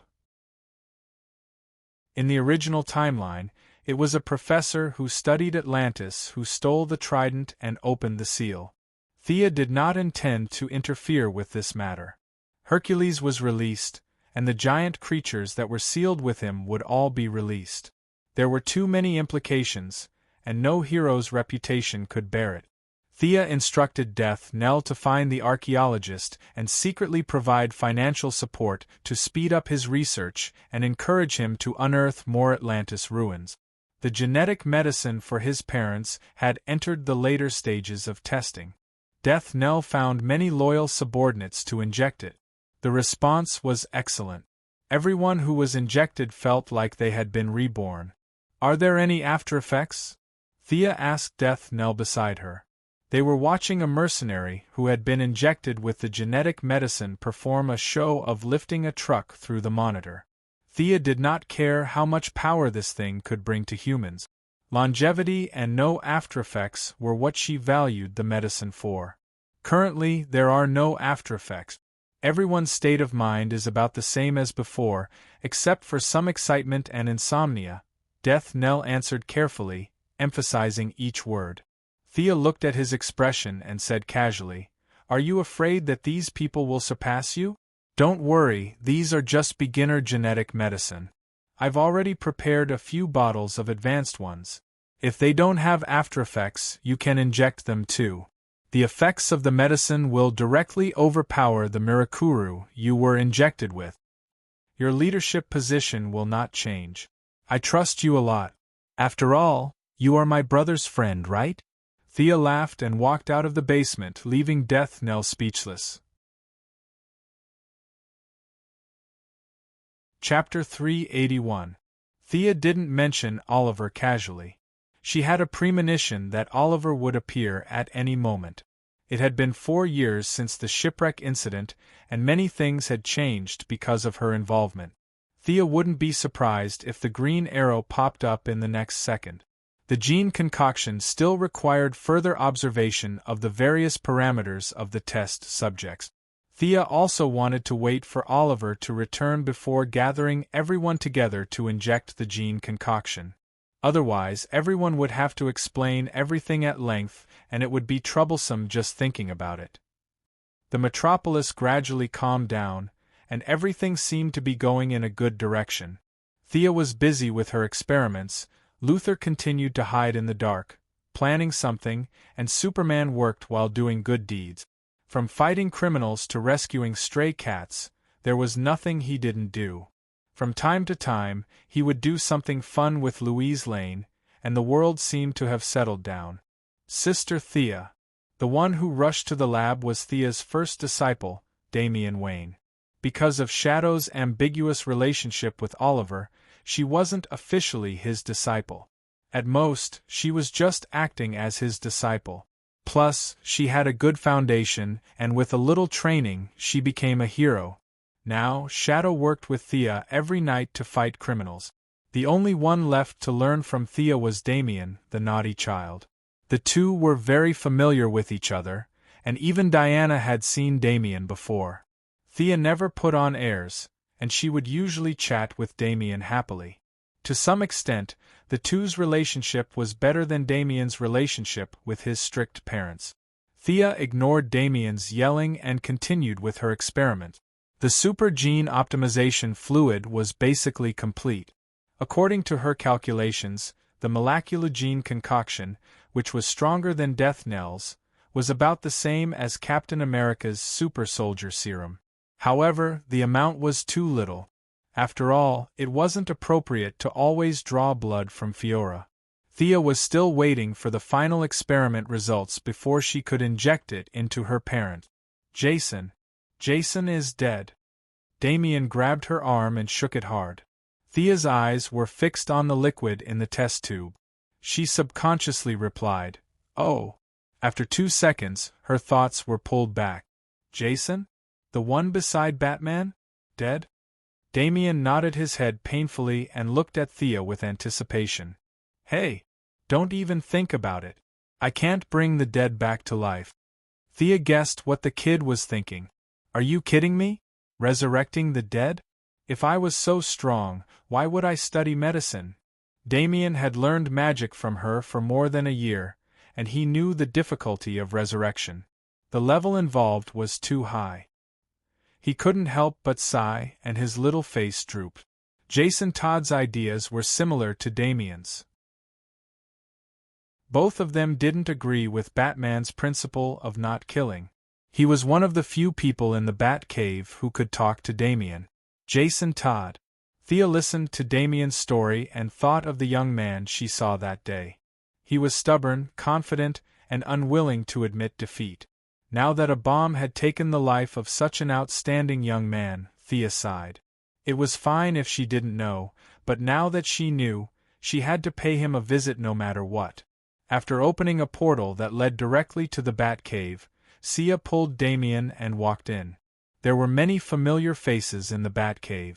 The three old men, Old Gordon, Old Butler, and Old Fox were all there. Nightwing Dick Grayson, Batgirl Barbara, Catwoman, and Talia were also standing or sitting nearby. When they saw Thea and Damien walk out of the light screen, they just nodded slightly and didn't have the mood to talk. Batman's tall figure stood alone in the dark. Just like Luthor didn't need pity, Batman didn't need comfort. Thea didn't say much. She just lifted the white cloth on the platform. The body had obviously been cleaned up. The blood and dust had been washed away, but the bruises on the body were still a sign of the abuse the body's owner had suffered when he was alive. Their originally scattered gazes followed her movements and gathered on Thea. After all, she was one of the few extraordinaries in the world. Even Batman, who was originally standing straight, turned his head and looked at her expectantly. His situation is very strange. I don't think he's completely dead. That's the only way I can describe it. Thea examined the body repeatedly and came up with this plausible conclusion. Jason's heart has stopped beating, but his brain is still resisting the illusion. In other words, his body is dead, but his brain is still alive. However, this time will be very short. If he realizes that everything in the outside world has ended, then he will die at any time. Thea crossed her arms and said thoughtfully, "Do you have a way?" Batman asked anxiously. Thea didn't answer directly. She took out the most advanced medical cabin from the Dimension Ring. According to Gideon's estimation, the medical cabin's technology was at least 70 years ahead of Earth's current technology. A few idlers quickly came up to help. Wiring, electrifying, testing, and a series of tasks were completed. Only then did the bruised Jason Todd enter, scanning and formulating a medical plan. Although Batman's mind was in a mess, he forced himself to calm down and discuss the plan with her. The two quickly agreed on a plan. The medical cabin's shield closed and the four mechanical arms began to work quickly. Batman saw Jason enter the medical cabin and seemed to have some hope. He quickly asked Thea, what happened after that? However, Thea didn't say what he wanted to hear. The situation is very complicated. His heart has stopped beating, but his consciousness hasn't dissipated. This means that he is using the remaining life force in his body to maintain his life. He is overdrawing his life force every minute and every second. This kind of overdraft is comprehensive. I estimate that the probability of him waking up is less than 10%. Even if he wakes up, he won't be able to continue fighting. What about magic? Batman, who had always been hostile to supernatural forces, asked bitterly. This involves what modern medicine calls consciousness. We call it the level of the soul. The effect of magic is minimal. Thea shook her head and briefly explained. It's fine as long as he can come back to life. Batman's voice was hoarse. Unlike the usual voice changer, this was his own voice. It was just that he hadn't drunk water for a long time, so it was particularly harsh, like a hard object rubbing against sandpaper. This time, the medical cabin's working time was unusually long. It took a full 3 hours. There's a heartbeat. Nightwing, who had been staring at the instrument on the side, shouted happily. However, Thea and Batman's faces were gloomy. Jason Todd didn't sit up as energetically as usual. There was only a weak pulse, indicating that this person had escaped death. However, he was still far from coming back to life. What should they do next? This thought lingered in the minds of the few of them. Chapter 382. Unlike Talia, Jason's physical injuries aren't hard to heal. However, the damage to his spirit, or rather, his soul, is very difficult to heal, Thea explained patiently, worried that the people in the room wouldn't understand. Healing soul damage isn't a sorcerer's forte. On the contrary, classes like shamans and witch doctors are better at it. The other solution I can think of is Nanderbart's Lazarus Pool. It should be able to heal his soul. Thea mentioned another place they were familiar with. It was up to them to decide whether to accept it or not. Batman hesitated for less than a minute before he made the decision to save Jason. Thea was satisfied with his decisiveness. I have a friend here. His condition is similar to Jason's. Batman waved his hand. 1 sheep was the same as herding, 2 sheep was the same as letting them go. He took them all with him. Thea quickly contacted Shadow to change her equipment and bring her father along. The convenience of the teleportation portal was demonstrated here. In less than 5 minutes, she brought Shadow and Yao Fei, who were wearing green Kevlar and carrying a bow and arrows, over. Knowing Batman's taboo, Thea didn't teleport directly to the Batcave. Instead, she waited outside with Shadow. Soon, everyone was there. Yao Fei! Talia cried out in alarm. Although Yao Fei was older than her by more than 10 years, he was indeed personally trained by Talia. The two of them still had a bit of affection for each other. Looking at his half-dead appearance, she couldn't help but sigh in her heart. Batman was originally a little curious about Sia's friend and wanted to find out more. Now that he found out that it was actually related to Talia, and that Shadow, Damian, and Barbara knew all of them, he gave up. Call Superman too. I'll contact Diana. By the way, do you know the Martian Manhunter? If you do, bring him too, Thea said casually. Batman almost vomited blood. Are we all right? Do we have to call so many heroes? Although my father-in-law is skilled in martial arts and has great foresight, there's no need for so many people to gang up on him. For a few seconds, Batman thought that he was hearing things because he was worried about Jason. But when he saw Thea's serious expression and knew that she was not joking, he became serious as well. I need a reason. Thea could only use the demon's sword as the origin to tell Batman about the possible existence of the 3 palace demons behind Ninja Master. A great devil from a different dimension. Batman muttered to himself, repeating these words twice. Not necessarily. As far as I know, that great demon won't directly descend upon our world. He needs some mediums. Thea's cautiousness was in line with Batman's usual course of action.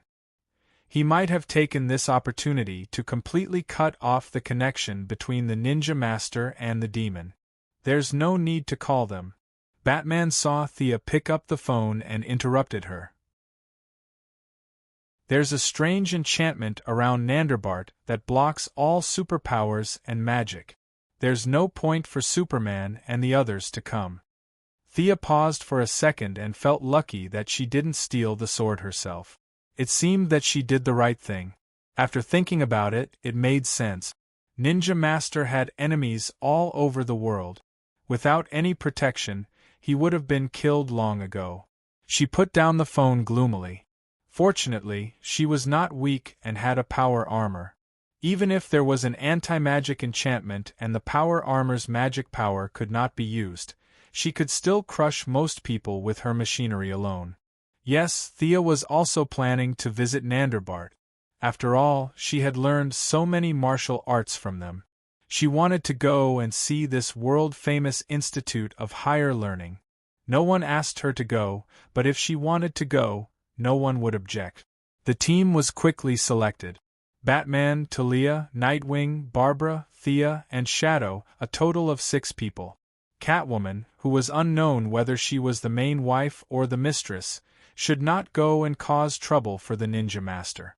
Damian also wanted to go, but the others rejected his request in unison. What a joke! It was better for Damien to stay at home obediently since he could start a fight at any moment. How were they going to go? Everyone was waiting for Thea to open the door. Where's Nanderbart? I've never been there. Thea saw everyone staring at her and said helplessly. It must be a place you've been to before? It must have a certain impression, right? Batman asked 7 or 8 questions in a row. Thea was speechless. This guy was using the opportunity to get information again. You're good if you can analyze it, but it's impossible for Thea to say it herself. Without answering any questions, Thea asked for the coordinates. Then, she gestured for the others to wait and flew out of the atmosphere.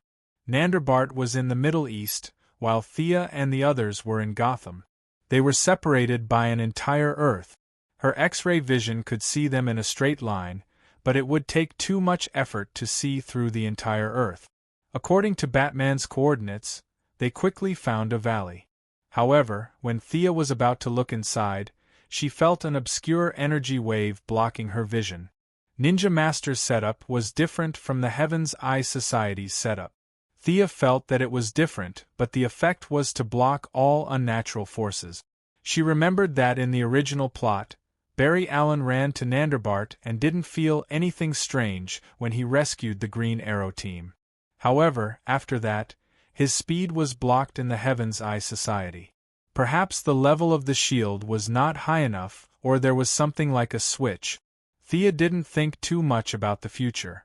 She landed on the ground and opened a portal that led to the outside of the valley. Her spirit wrapped around the 2 unconscious heroes and stepped in first. She walked out of the portal and began to put on the power armor. When everyone else came out, she removed the spirit of the 2 heroes and carried them on her back for the rest of the journey. Shadow automatically carried her father on her back, and Nightwing also carried Jason on his back. The group walked towards the valley at a constant speed. If the negotiation fails, you can fight, but you're not allowed to kill. Batman walked at the front and said without looking back. Nightwing, Barbara, and Shadow, who didn't dare to talk to Batman, nodded at the same time. Thea and Talia had different thoughts, but they didn't directly refuse. Batman, what are you doing here? The old ninja master, dressed in fancy clothes, walked out of the shadows on the side. As if he didn't see his daughter, he only looked at Batman, who was walking in the front. He knew Batman's true identity, but he didn't intend to reveal it. My assistant is seriously injured and needs the help of the Pool of Lazarus. Ha! The ninja master laughed loudly. When Thea felt that the old man was acting a little too much, he stopped laughing. I said before that as long as you accept the position of the demon leader, everyone, including me, will listen to your orders. After that, the ninja master stared at Batman carefully. I refuse. Sure enough, Batman gave him a reply that he had expected and made sense. The negotiation failed in just a few sentences. Thea felt that the 2 understood each other very well. The conversation was just a formality, and no one expected to move the other with words.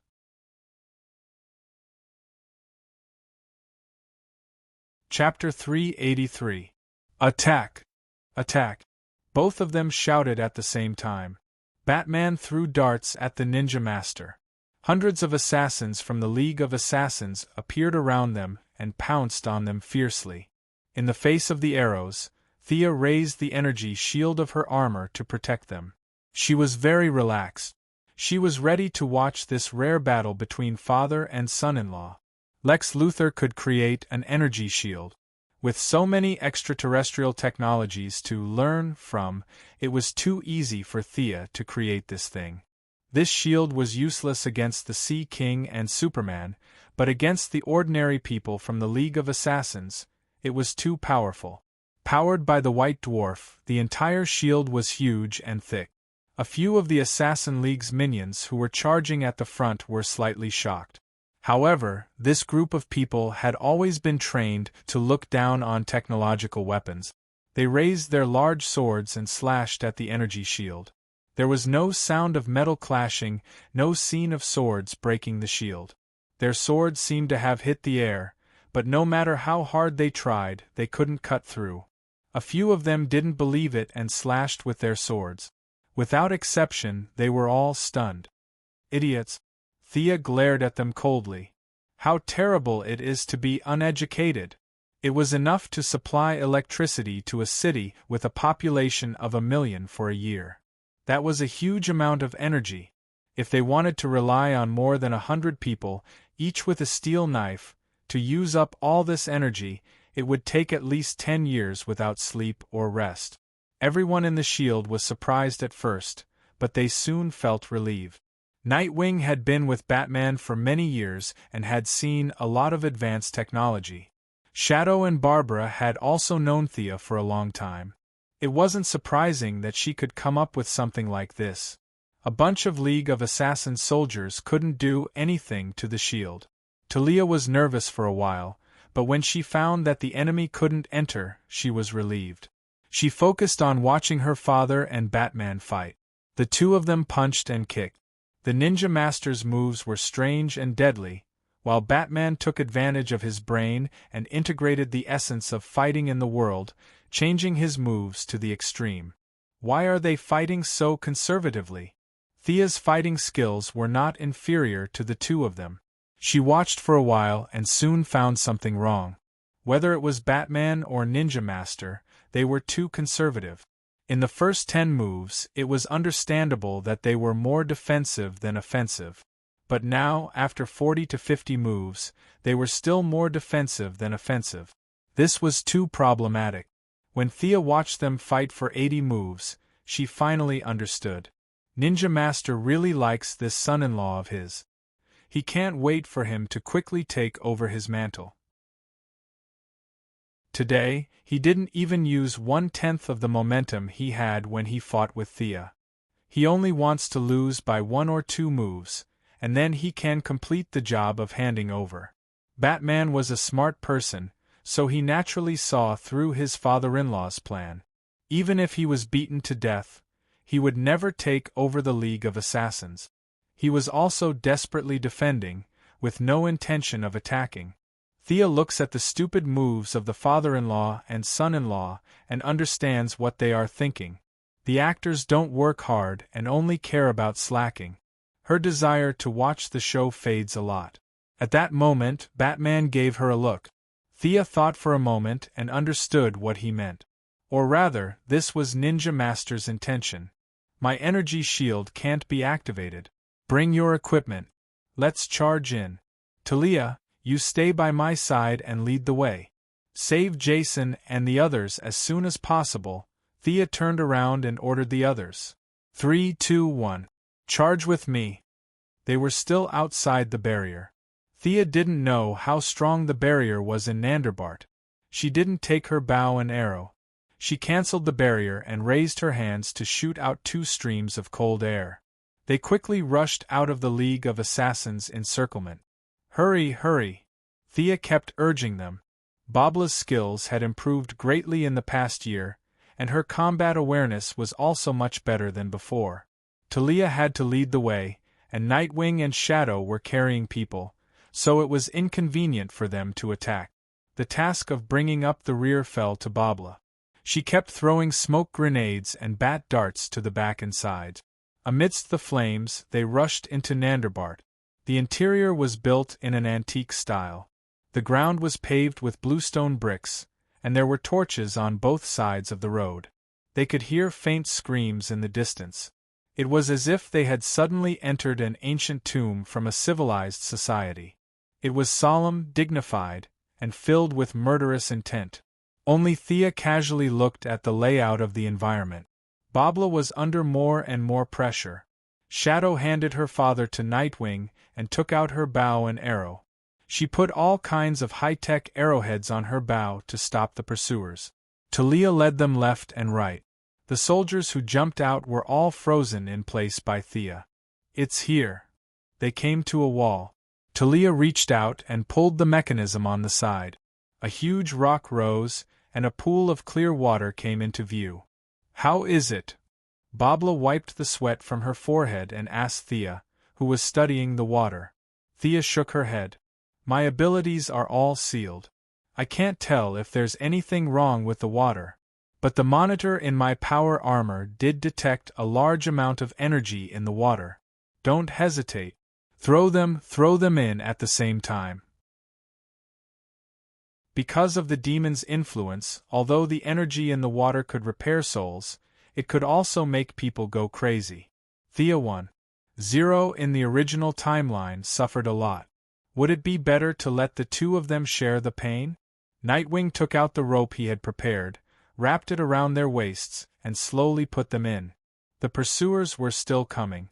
Thea didn't dare to use the frost gun to seal the door because once it was sealed, they wouldn't be able to get out for a while. She picked up a long sword from one of the soldiers and blocked the door with the others.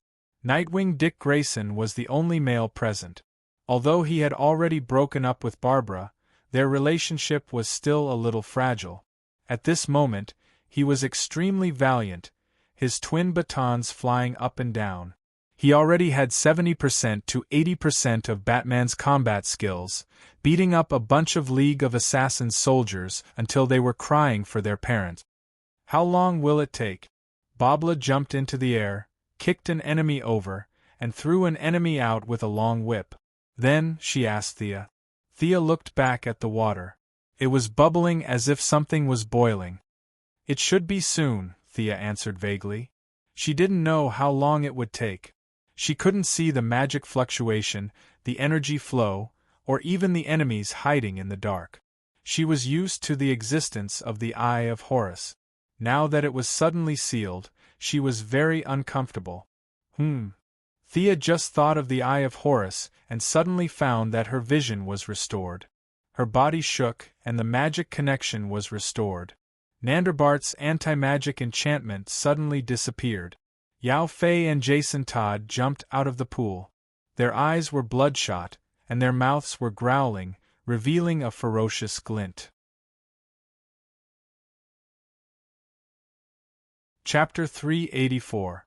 The green pool water did not calm down after the two jumped out. Instead, it became more and more intense. The disappearance of Nandelbart's anti-magic field did not make her happy. Thea felt a drop of cold sweat flowing down her forehead to her cheek. A huge amount of evil energy continued to roll out from the pool water.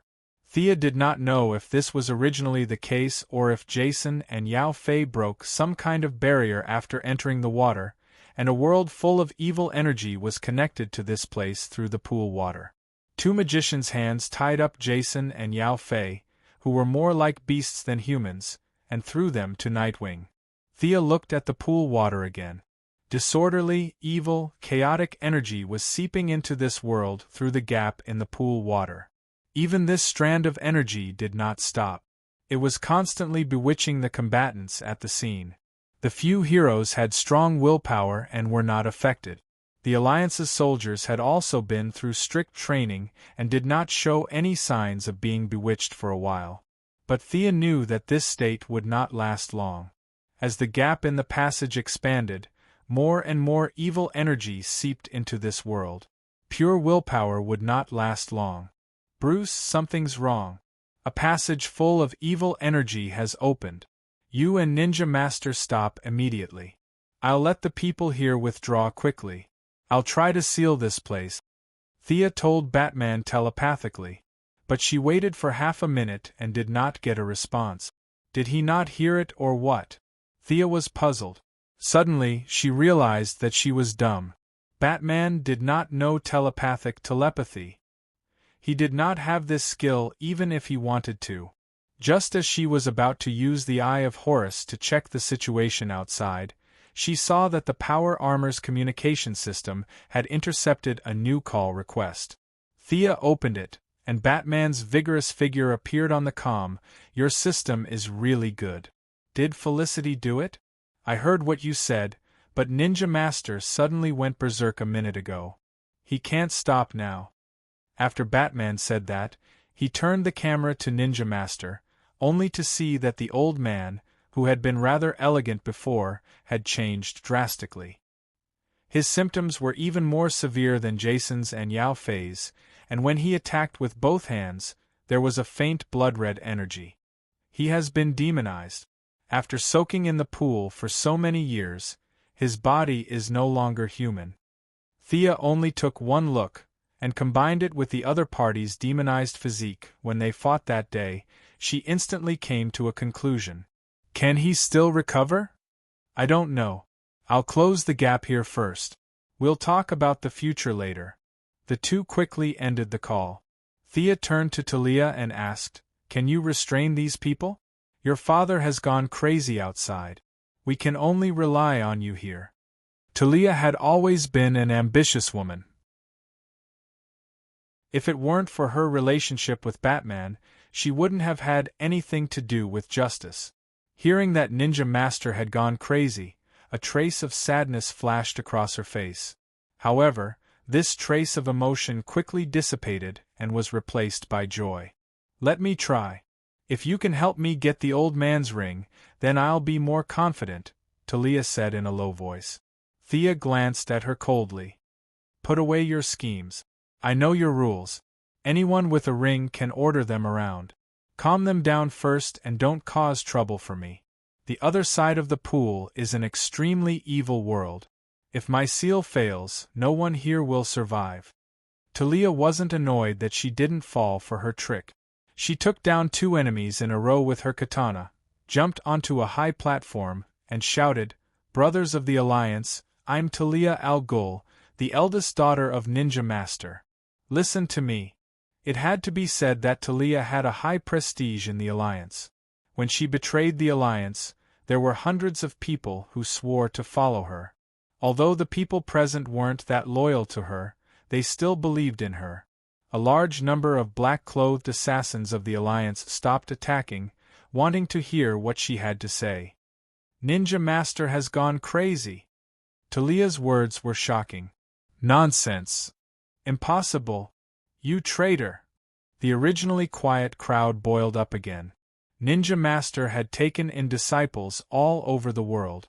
For a moment, the black-clothed assassins who spoke various languages cursed at Talia. However, many of the classic curses were related to their ancestors. This group of people didn't dare to use Ninja Master, so they seemed a little weak. Thea was busy inscribing a sealing circle. The Constantine family had dealt with demons for generations, so they were very good at summoning and sealing spells. Although they were a little unhappy with Talia taking advantage of the situation to seize power, they still helped her. A huge water mirror appeared in front of everyone. The people in the mirror were Batman and Ninja Master, who were fighting outside the building. The old man's eyes were red, and the sound coming out of his mouth was like some kind of beast. His entire temperament had changed drastically. Anyone could see that something was wrong. See, he's gone crazy. I'm the real leader. Sardin, do you still believe me? Felix, have you forgotten who taught you archery? Talia used both the carrot and the stick. While telling the truth, she also tried to rope in a few assassins who were somewhat close to her. Their attitudes soon relaxed. Many of them were loyal, but only to the system. If Ninja Master had really gone crazy, then it wasn't impossible for them to be loyal to Talia. Let's go. Thea was sweating profusely. She didn't know if the other party was a demon from the Three Palaces. She only felt that she had never faced such great pressure before. Ninja Master was obviously being held back by something and wasn't using all his strength to break through the barrier between the two worlds. Talia knew that she wasn't bluffing. She immediately ordered the group to run out. You guys go out first. I'll see if I can help. Nightwing had the demeanor of a general. He knocked out Yao Fei and Jason and ordered Barbara and Shadow to go out first. He stayed behind to help. Thea nodded at him. She was currently spending all her energy on the circle. She really didn't have time to pay attention to other things. When Thea was chanting loudly, a mysterious rhythm filled the small room. The other side's resistance increased. The tunnel between the two worlds didn't shrink. It actually grew bigger. In such a distant exchange, Sia was able to determine that her opponent was not just a little bit stronger than her. She was fighting on her home ground, and her opponent was able to increase the gap on her side despite having obvious constraints. His strength was far greater than that of Horus back then. Thea took out the God of Death's staff from her space ring. She released a clone. Her body and the clone's minds were connected. They cast spells at the same time. They slowed down her opponent's break-world speed. The God of Death's staff strengthened Thea's casting power and shortened her casting time. Suddenly, things seemed to be going well for her. Thea's eyes shrank. She saw a black shadow come out of the gap. It was like lightning. Chapter 385. The doppelganger threw a magic missile at the enemy, while Thea took advantage of the moment when the enemy was unsteady to kill the monster with a stab to its chest. Damn it, it really was the three-palace demon. Thea sized up the monster she killed. It had bull horns, white hair, 3 pairs of eyes on its face, and dark red skin. This should be the son of the three-palace demon. How frustrating! Thea looked at the corpse sinking into the ground and shouted to Nightwing, "The enemy is not dead. He can absorb all the negative emotions in the world. We can only restrain him." Nightwing saw the enemy killed by Thea emerge from the ground unscathed. He nodded and said, "Leave it to me." With that, he began to fight with the son of the three-palace demon with a short stick. With his help, Thea was finally able to restart the seal. The barrier that was about to be sealed was damaged by the enemy's sudden attack. The two sides were in a stalemate again. "Unknown spellcaster, can you hear my voice?" Just as Thea was trying to push the enemy to the other side, a weak young girl's voice appeared in Thea's mind. "Who are you?" Thea was very busy. She had to coordinate the spells of her doppelganger, and she also had to pay attention to Nightwing's battle. The enemy kept shooting dark red energy beams, and Nightwing, an ordinary person, was struggling to hold on. "Phew. Great, you have the ability to transmit telepathy. You are much more powerful than I thought. The one trying to enter your world is the greatest demon in the multiverse, called the Three Palace." The young girl was obviously relieved. She was afraid that the other side would not be able to respond to her. Now that both sides could communicate, the chances of success were much higher. Thea was not happy at all. She only felt that she was extremely unlucky. She was only supposed to save Jason and Yao Fei, and visit the farmhouse in Nanderbart. It was a day of fun, but it turned out that two worlds were working together to seal a great demon. The script changed too quickly. Unsurprisingly, the person on the other side of the phone was the daughter of the three palace demons, the famous black-bellied beauty raven. Unknowingly, they had interfered in her first attempt to seal the three palace demons and helped her father open up the second battlefield, which led to the series of events that had unfolded before their eyes. "I know about the three palace demon, a great demon of another dimension. My seal is almost complete." "What do you mean?" Thea had already sped up her movement. Her doppelganger was still able to find the time to cast a few acceleration spells and defensive spells on the Nightwing. "What I want to say is that I can't hold on for much longer." The young girl's voice and the sound of the barrier breaking rang out at the same time. A dark red palm that was 10 meters long and 2 meters thick suddenly drilled out of the barrier. The aura that accompanied the palm was filled with pain and anguish that burned people's hearts. Thea was shocked and almost scolded out loud. "You can't hold on anymore? You should have said so earlier. Why are you here as well?" Thea stared at the young girl who was only 8 or 9 years old and was a little speechless. "Let me help you. I'm very powerful." The young girl was wearing a black cloak that covered everything above her nose. As she spoke, she cast a few restraining spells to bind the demon that was chasing the Nightwing. Sia almost spurted out a mouthful of blood. "Help me? Help my ass. Shouldn't I be the one helping you? Why am I the one in charge? What does this have to do with me? Logically speaking, how can you tell that you're helping me?" Looking at the incomparably huge palm, one could imagine how big the main body was. Thea pointed at the palm and asked in disbelief, "You can't seal this big guy?" The young girl Raven looked at Thea as if she was looking at a retard. "How can I seal him? I was just delaying him. He's the biggest demon in the multiverse." "Don't look at me like that. I know what you're thinking." Thea was extremely unhappy at this moment. The young girl Raven glanced at her. The two beauties, one big and one small, snorted at the same time and turned their heads to the left and right at the same time. Thea looked at the barrier that was constantly shattering. Obviously, without Raven's restraint, the opponent was breaking through faster and faster. Thea knew the strength of the three palace demon.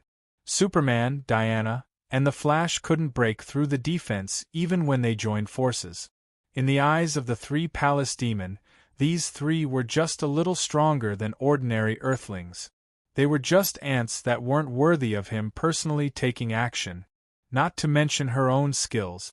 Once the three palace demon came out, it would be best for her to immediately take Moira and the others and run away. The problem came back again. She had to take advantage of the fact that he hadn't come out yet to beat him back and seal him again. Because the node of Nandarbat had been broken, it would take some time to repair it. She had to resist the three palace demon while repairing it? Except for those who couldn't be named, Thea really didn't know who else had this ability. Seal?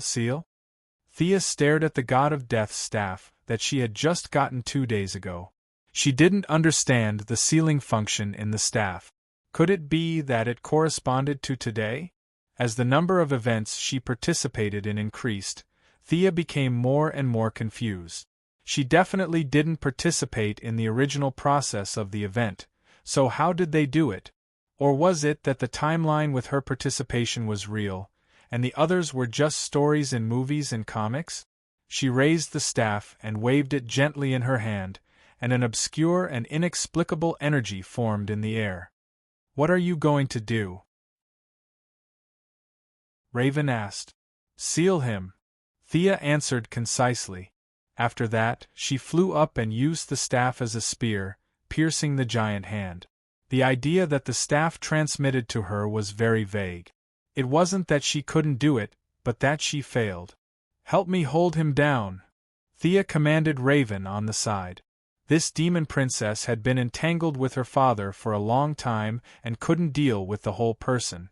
Now it should be no problem to deal with a hand. Raven proudly raised her nose, raised her arms, and rolled up a huge shadow behind her.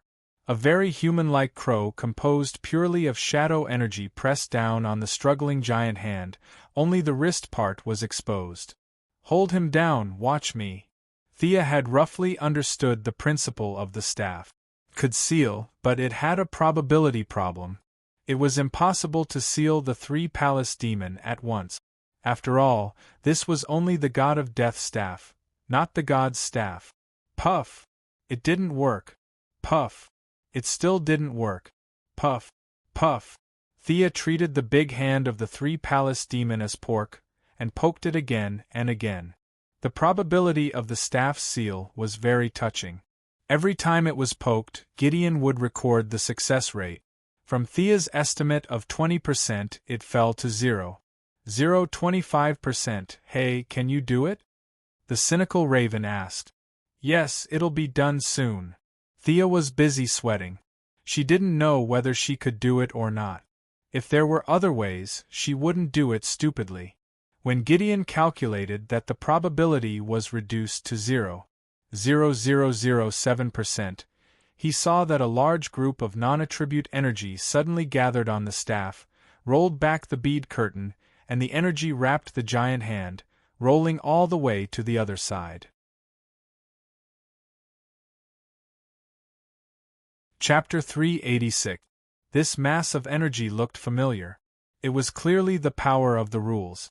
Just like Diana's lasso and Thea's arrow of vengeance, this staff was also added with the power of the rules when it was forged. However, the sealing rules were far more powerful than the rules of revenge and truth. The quality was higher, but the quantity was much less.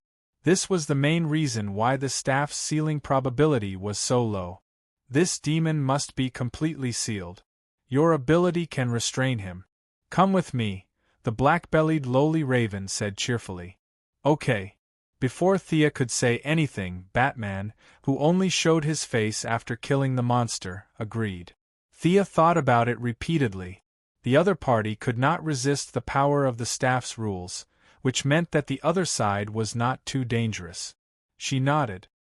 Hearing that the other side was hell, Nightwing, who had been chased for a long time, was also very curious and wanted to follow.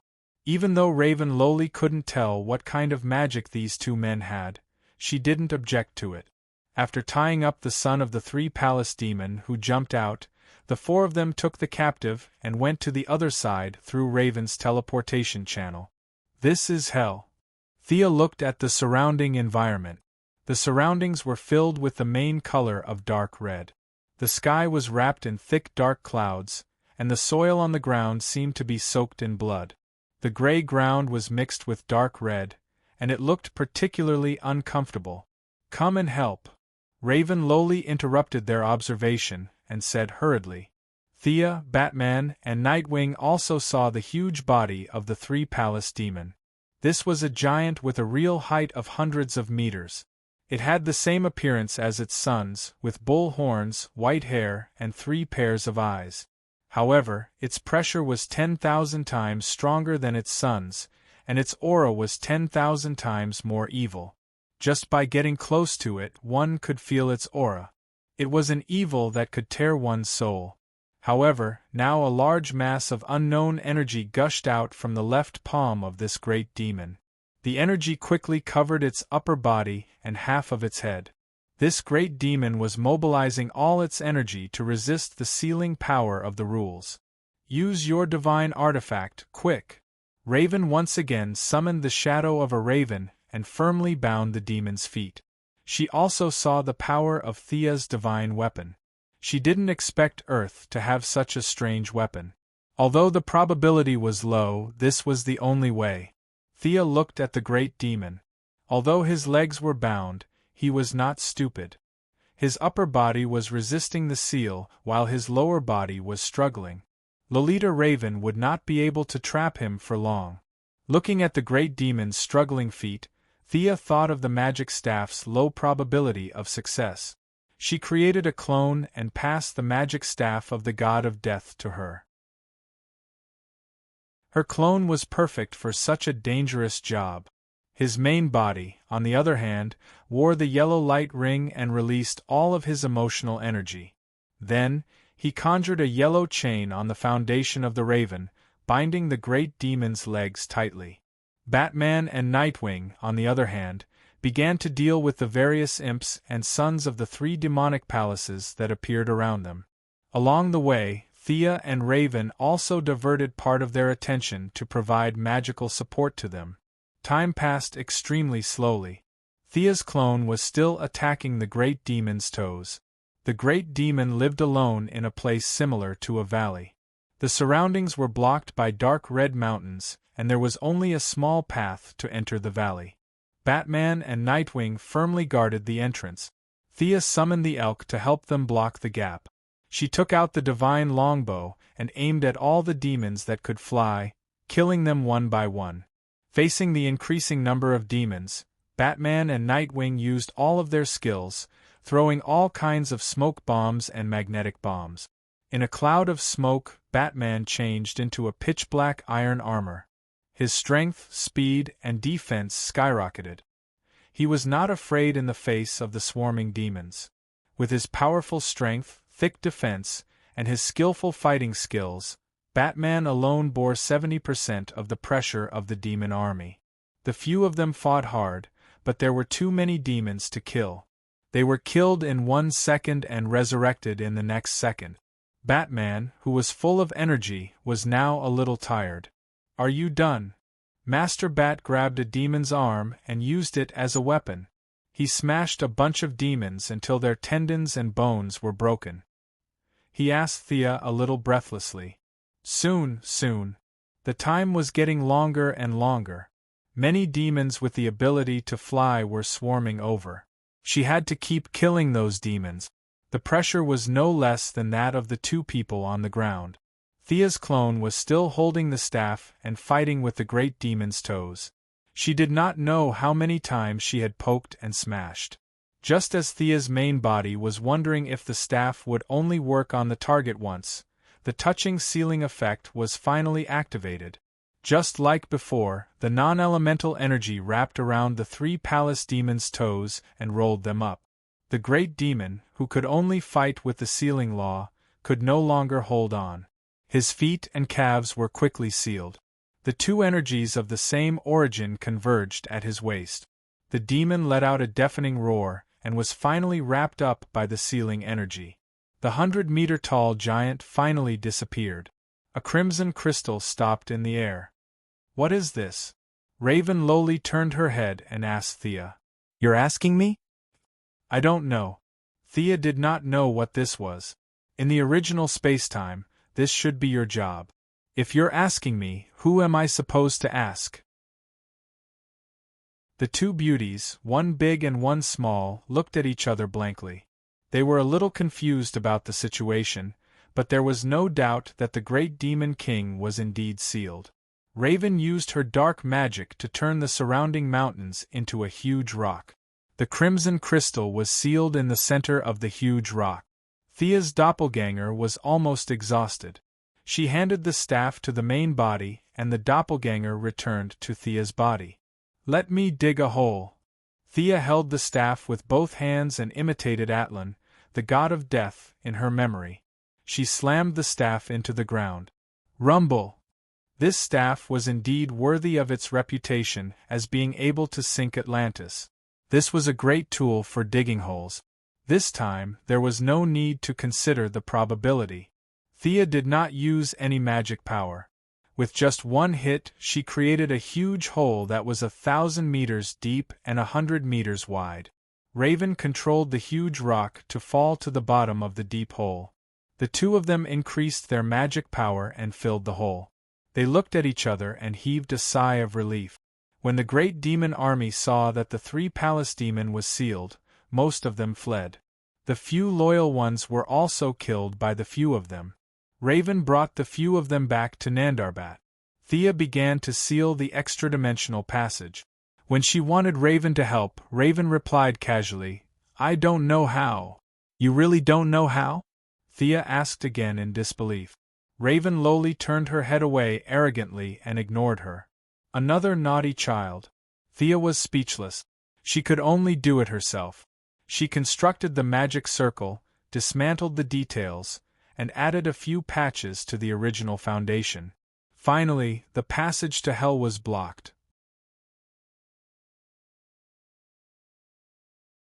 Chapter 387.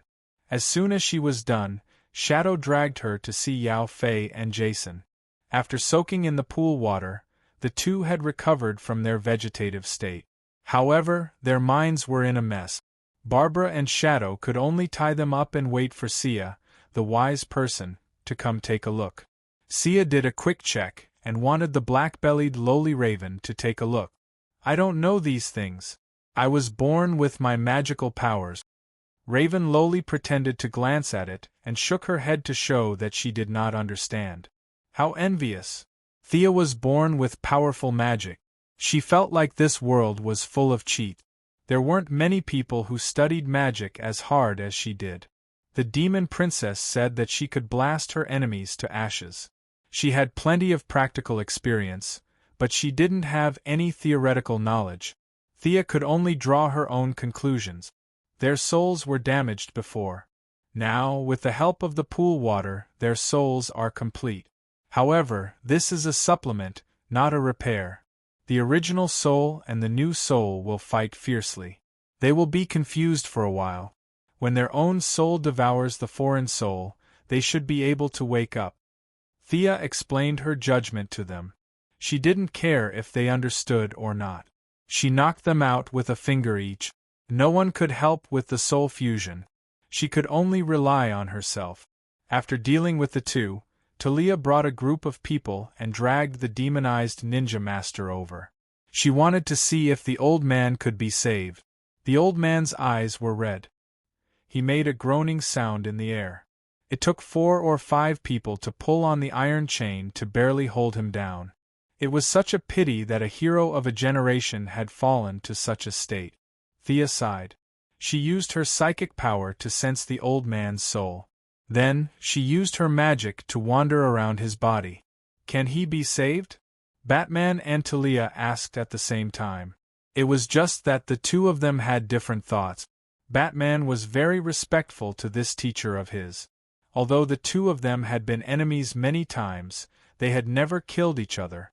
Talia's feelings toward her biological father were much more complicated. She felt hatred, jealousy, fear, and a bit of father-daughter relationship. But more than that, she wanted the old man to die quickly so that she could take over the Assassins' alliance. Facing their complicated gazes, Thea roughly thought about the methods she knew and gently shook her head. He's different from Yao Fei and Jason. His demonization is too deep. This kind of constitution can't be removed. But it can be suppressed, Thea said as she drew several mysterious symbols on Ninja Master's forehead and arms. The beast-like Ninja Master instantly calmed down and fell asleep. Thea looked at Batman. My spell can keep him calm. If you want him to regain his consciousness, you will need more suppression methods. You can ask the Sky Eye Society for some anti-magic metal and make 2 bracelets for him to wear. He will wake up again, but he can't soak in the pool anymore. Optimistically, he only has 10 years left. After listening, Batman pondered for a long time and nodded. He couldn't leave a ninja master in the lurch.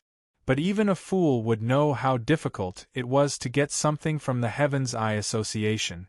The anti-magic metal was their weapon against superhumans. Based on Batman's understanding of Amanda, he wouldn't be able to get it without paying a huge price. However, he was a hero of justice, so he couldn't steal it. Batman lowered his head and pondered over the chips in his hands, calculating how he could get his hands on it. Seeing that they were all okay, Thea could finally breathe a sigh of relief. She turned her head and saw the two-faced Lolita looking at her. Are there many people like you in this world? Raven asked without rhyme or reason, but Thea knew that she was definitely not asking about her appearance, but whether there were many people who knew magic. There shouldn't be many, Thea said frankly. Except for a few immortals, no one in modern society could play with magic. This thing had a bright future, but it was not as powerful as a submachine gun before it took shape. The two-faced Lolita was a little embarrassed. She said with a troubled face, "Can you teach me? I learn things very quickly. I have to teach a disciple again?" It wasn't that Sia hadn't thought of absorbing the black-bellied Loli's magic, but she was different from Shazan. She had inherited the magic from the Three-Palace demon. She was born with a strong evil aura. Without any blood relationship, she couldn't control it. Thea looked at Raven. The little girl looked at her a little nervously. How old are you? 9. Raven Lolita looked like she was an adult. Thea almost burst out laughing. This little girl was two-faced, arrogant, and very good at complaining. Thinking about it carefully, she was quite similar to Thea's character. And the key point that was different from Billy Batson was that she was a beautiful girl. So it was said that appearance could really determine one's fate. Well, you can live with me for a while. Thea didn't say anything, but she had already agreed. Raven was different from Damien. She had a huge amount of magic, but she didn't dare to use it because she was afraid of the dark power in it. Thea felt distressed when she thought of the original spacetime. With no one to teach her, she had wasted a mage account with great potential. In fact, there were some tricks in the process. As long as she gave some pointers, Raven's strength would develop rapidly without any side effects.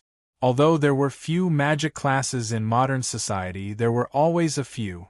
The use of magic had changed from the rough and explosive type to the delicate and simple type.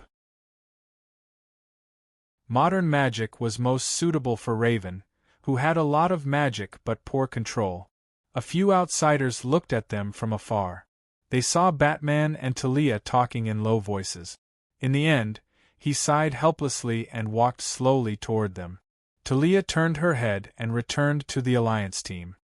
In the end, Talia gave up on her man and son and chose power. Thea sighed. She didn't have any say in Talia's choice. She just felt that this woman was also a ruthless person. Or it could be said that after living in the Assassin League for so many years, the position of the organization in her heart was more important than anything else. Let's go. Batman's voice was as calm as usual. He, who was proficient in psychology, might have already seen through Talia's ambition. Thea didn't mind. This trip to Nandarbat was a busy one. Other than understanding the function of the God of Death's staff and adopting a little lowly, she didn't gain anything. After opening a portal to the outskirts of Gotham and a portal to Star City, they waved goodbye. Thea led the black-bellied lowly, Shadow, and Yao Fei through the portal and returned to Star City. Your teleportation skills are not bad, but the total amount of magic is a little low, the lowly said with a little pride. After that, she opened a dark portal and raised her eyebrows at Thea proudly.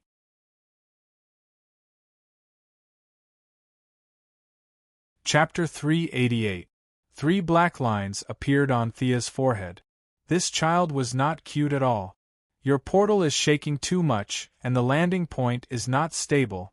She was now very experienced in dealing with naughty children. She went on and on about this and that. She took advantage of Raven's lack of basic knowledge and pointed out 4 or 5 problems, completely dispelling Raven's arrogance. However, she did not just beat her down. She even complimented her appropriately, causing the little girl to pout before raising her head again. You have good taste. The proud Raven took off her hood, revealing a slightly pale face. She kept looking at the crowd on the street. I think your father still needs some time to rest. He should be able to recover in about 2 months. No matter how one looked at it, Shadow's relationship with Yao Fei was closer than that with Jason. Before leaving, Thea checked old Yao again before returning home with Raven. She found Damien, who was practicing his sword, and introduced him to Raven. Come, I have a mission for you. Tell this little sister everything that I taught you before. Thea gathered the 2 children together and went back to her room to take a shower and prepare for bed. She could still hear the 2 naughty children's discussion from afar. You little thing, you know magic too? Only Raven did not eat bean buns as dry food. What? Don't look down on me. Do you dare to compete with me? Accompanied by the sound of a sword being drawn, this must be Damien, who practiced both magic and martial arts. Thea could not be bothered to listen to the 2 naughty children bicker. Both Raven and Damien knew their limits and would not get out of hand. She was very confident in this. 2 months passed in the blink of an eye. Jason Todd was young and had a strong will to live. He woke up earlier than Yao Fei. When he learned that Batman still adhered to the principle of not killing and did not avenge him, he left Gotham alone with a depressed expression. Yao Fei, on the other hand, was not as good as Jason in terms of age, experience, or potential. Thea had to treat him again before he finally woke up in 2 months. The father and daughter hugged each other and cried. When he found out about Thea's ability, he was also shocked. His reaction was similar to Death Knell's. He didn't expect Oliver's sister to be so powerful. In Raven's eyes, Thea's magic power was only passable, but in the eyes of ordinary people, she was already unbelievably powerful. The father and daughter reunited for a few days. Yao Fei knew that his daughter now had a job and a goal in life. He was very happy for his daughter. One morning, he left a letter and left Star City alone. Oliver, who she expected, did not appear. She couldn't ask Amanda. Thea had to pretend that she didn't know that he was still alive. She didn't know where Oliver had run off to. She had too many things to worry about and was quickly distracted by other things. Thea had been in the metropolis for a week. As an outstanding entrepreneur in the metropolis and even in the United States, the number of social events she had to attend was unimaginable. Most of the time, she could use her doppelganger to attend meetings while her real body slept at home. However, there were times when she had to be present in person. For example, the venue she was in right now was an internal meeting. The full name of the meeting was National Security and Superman-Related Affairs Committee. This was not a tea party where everyone invited Superman to chat and chat. This was a small meeting where a group of people closed the door to figure out how to deal with Superman. Regardless of whether she was a hero of the government or an outstanding entrepreneur, Thea had to attend this meeting. The outside world was sunny, but this place was deep underground. The walls were covered with lead for fear of being heard by Superman. Thea was dizzy as she listened to the speech of a certain general on the stage. What if Superman flies into this room and kidnaps one of us? Will he abide by the Constitution? Does he understand our democratic system? Do we have the means to protect ourselves? The impassioned general didn't expect anyone to answer him. His speech was extremely long, but to sum it up, he had to develop a weapon that could deal with superhumans. Otherwise, he wouldn't be able to sleep after fighting for his country for half his life. Thea had no impression of this person, but seeing that he was so scared that his legs were cramping, she knew that he was definitely not a good person. He had done a lot of immoral things. She wouldn't take a second look at such a person even if he died in front of her. Just as she was thinking about whether to have Chinese or Western food after the meeting, she felt a strange ray sweep across her body. Someone is going to deal with me. Thea's lazy expression immediately turned vigilant. But 2 seconds later, she found that the meeting was still going on as usual. No one around her noticed anything unusual. There were not many people in the meeting room who knew her true strength, but there were still a few, including Thea's old acquaintance, General Ryan, who was the vanguard against Superman. Seeing that she suddenly became vigilant, the old man was also a little flustered. He did not know what was going on and gave her a questioning look. Thea was a little confused. She was sure that she was not mistaken about the strange energy just now, but she still did not know what kind of energy it was. She wanted to look outside, but the lead in the wall blocked her view. She had no choice but to take out her phone and ask Digger, who was guarding outside as a bodyguard. "There's no signal?" Sia exclaimed softly. Including General Ryan, several people who had been staring at her also took out their phones. They looked up and found that they all had the same thought in their eyes. Why is there no signal all of a sudden? Their persecution paranoia was no less than Thea's. There was only one thought in their minds.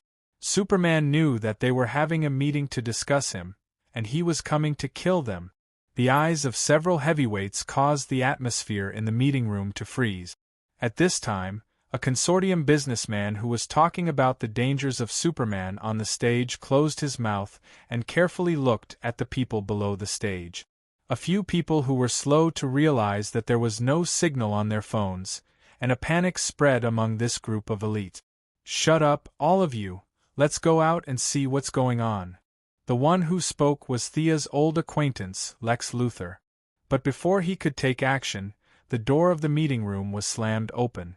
A large group of bodyguards in suits, guards in military uniforms, and secretaries in professional attire rushed in. Luthor's secretary and Thea's bodyguard, Digger, were among them. The group of people did not dare to be negligent. They jostled each other and ran out. "What's going on outside? Is the guy in the red cloak here?" A guy who could not keep his cool asked his bodyguard. The rest of the people, including Thea, listened attentively. The bodyguard found that a number of bigwigs who could only be seen on TV were staring at him. He told them the situation outside with a lisp. "There is a huge glass dome in the sky covering the entire city. Everyone's communication devices can't receive any signal. You will know the specific situation when you see it."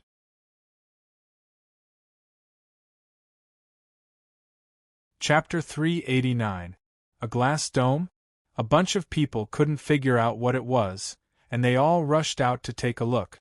They didn't know until they saw it, but they were shocked.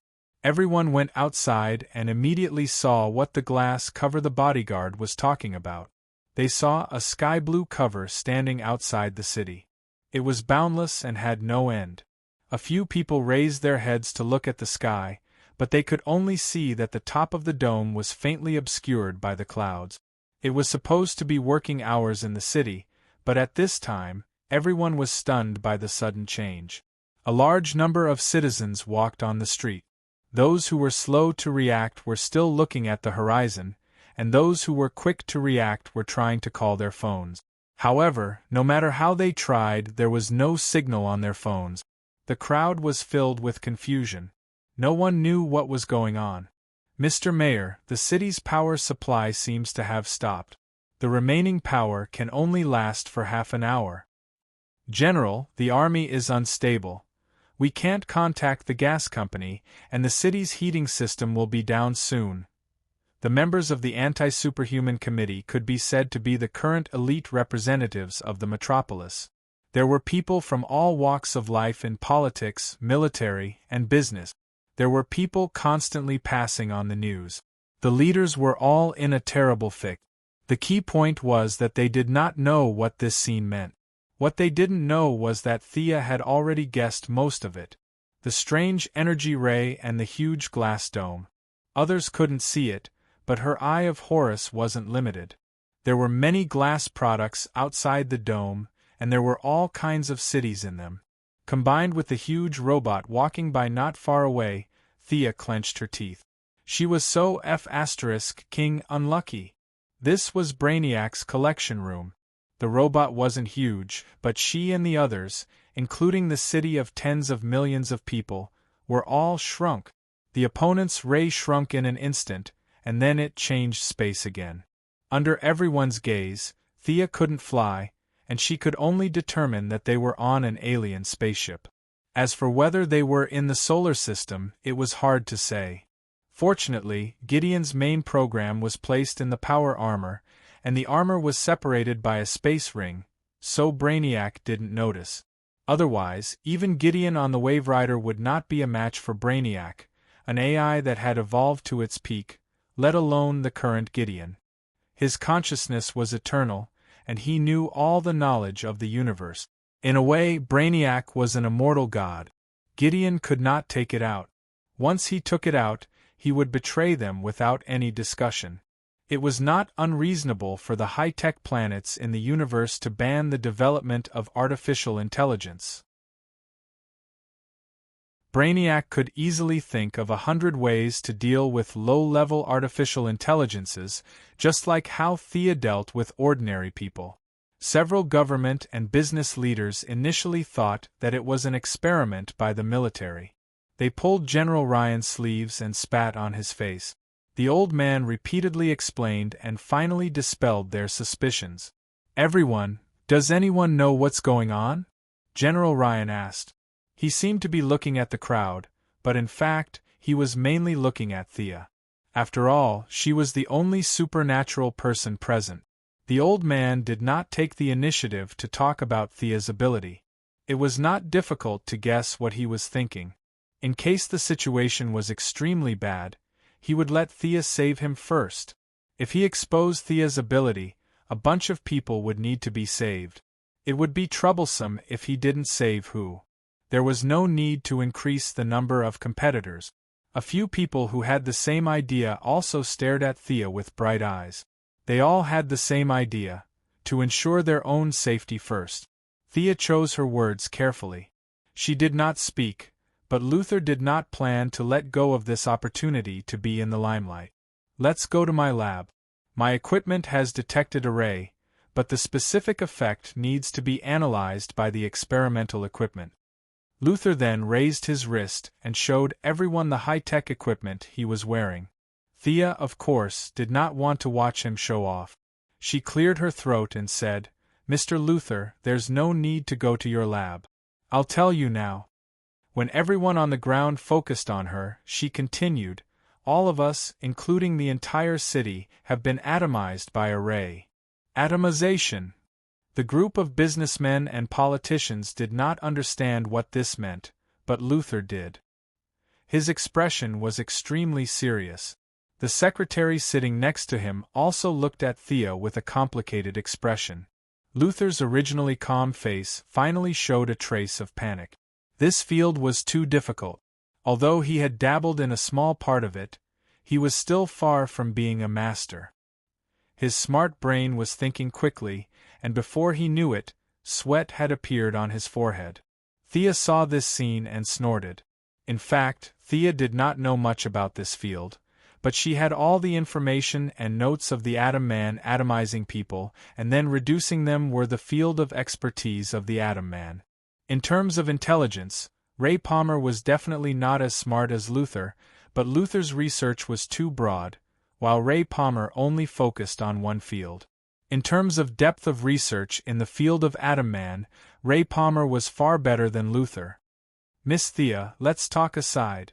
General Ryan and a few other high-ranking officials who knew about her abilities pushed Diggle, the black bodyguard, to the side as if they were fighting. They pulled Thea to the side to talk. The black man had served in the military for many years. Although he was now retired, he still obeyed the generals reflexively. Seeing that General Ryan was pushing him aside, he did not know why the old general suddenly used so much force. He was a little confused and looked at them from afar. Is there any way to get me out of here? I have to report to the minister. Yes, I have to report to the president too. I have to report to the Congress. A few people surrounded Thea and asked in low voices. A bunch of rats. Thea despised them in her heart, but she did not say it out loud. She used her heart to feel the magic flow, and there was no problem at all. Although she did not know where she was now, she was not worried at all. It was just within the scope of this universe. The light ring allowed her to travel through the universe, and the divine bow and arrow could travel through time. She could not understand the feelings of these old guys. Everyone, don't worry, listen to me slowly. Thea first calmed them down. Old Ryan was still okay, but one of the senior officials could not stand still. Although it will be troublesome, I can send you back. First, she gave them a reassuring pill. Sure enough, when they heard her say that, they all breathed a sigh of relief. Their expressions were calm, their legs stopped shaking, and their teeth stopped chattering. But, I just said, maybe you didn't hear me clearly. I'll say it again, all of us, including this city, have been atomized. Do you understand what this means? We are now only the size of an atom. The outside of the city is not a canopy, it is a solid glass cover. Thea's words were like a hammer, hitting their hearts, and their faces became extremely ugly.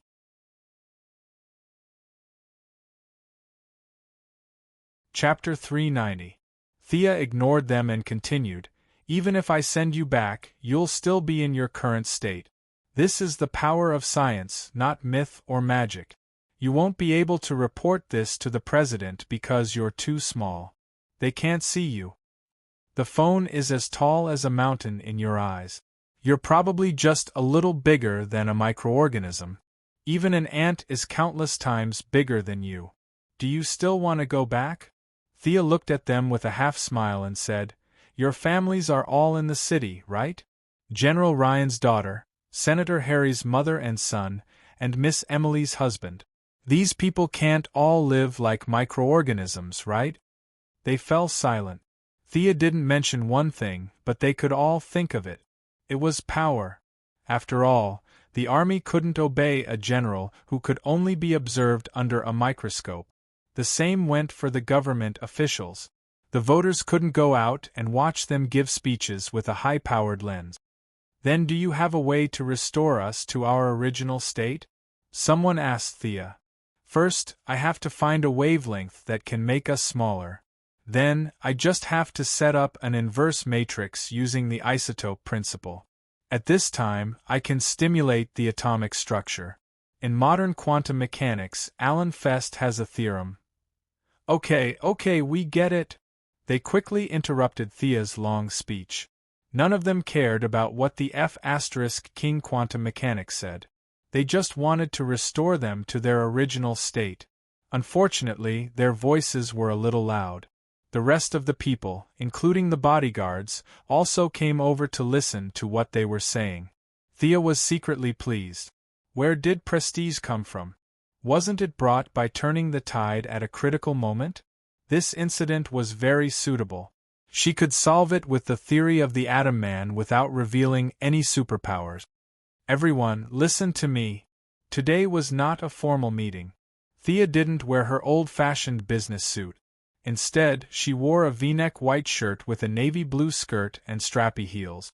Now that she had put away her lazy aura, she looked like a sharp sword. Her cold eyes looked around at everyone. Everyone who met her eyes couldn't help but quiet down. Like I said, all of us, including this city, have been atomized. We need to maintain the order of the city and find a way to save ourselves.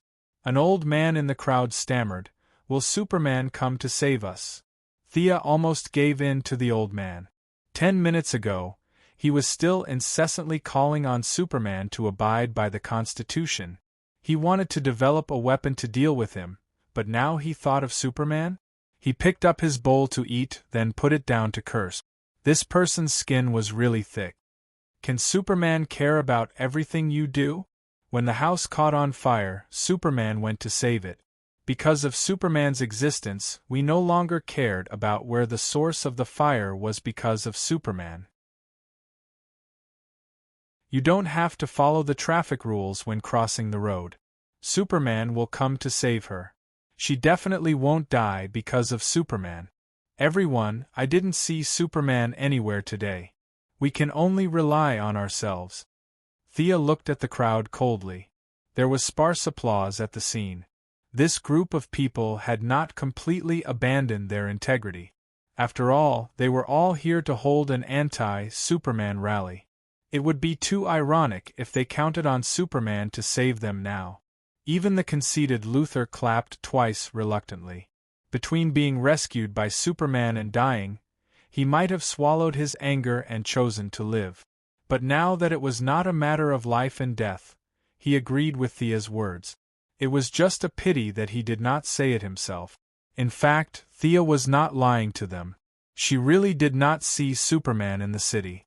She saw many acquaintances, such as Louise Ryan, who would appear wherever there was danger.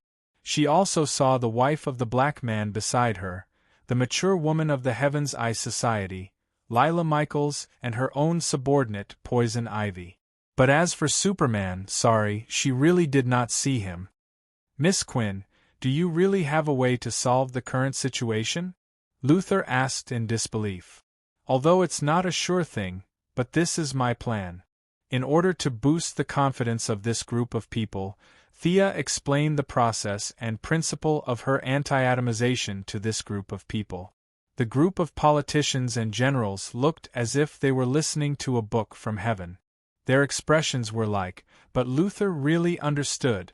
Although Thea did not talk about the details, he knew that this plan was feasible. Moreover, it was a technology derived from the current level of technology on Earth. This made Luthor extremely unhappy. Superman was stronger than him, and he could say that it was because the other party was an alien. But now, Sia, an Earthling, was suppressing him in the field of science that he was best at. This was something that he could not tolerate no matter what.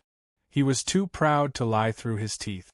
He only understood about 40% to 50% of Sia's theory, and he was wondering if there was anything he could improve on.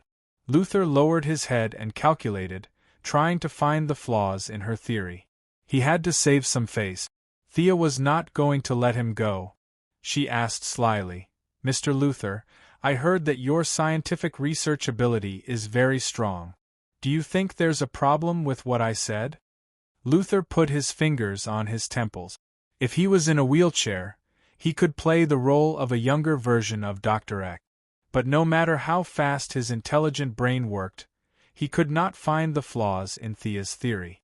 In the face of Thea's question, he was forced to the edge of a cliff. His brain was almost smoking.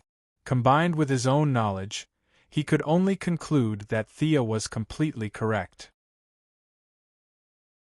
As for improving or going further, He could only say that it was a dream. No matter how smart he was, he would not be able to reach Ray Palmer's level without at least a year and a half. Luther's smile was uglier than crying. I have no problem with it. Miss Quinn's theory is feasible. The few people who knew him all made unclear sounds at the same time. They looked at Sia and then at Luther. Luther relied on his intelligence and looked at these politicians and generals as if they were retarded children. Sarcasm were commonplace. From time to time, he would tell a few lame jokes that made these people feel awkward. Now, he actually admitted that Thea's theory was feasible in front of everyone, but he did not put forward any new ideas. What did this mean? It meant that Thea's scientific research ability was also redeemable. If they did not miss the opportunity, they were ready to talk to Thea about the new weapon. They were really fed up with Luther's constant show of superiority every day. Thea looked at the silent Luther with great satisfaction. Physical destruction was not a skill, but it was a sense of accomplishment to be able to knock him down in what he was best at. As for the fact that this knowledge came from the Atom Man and did not belong to her, Thea did not care. After all, no one would expose her. Besides, the Atom Man was still wandering around at this time. No one would have an opinion if he said that it was Thea's theory.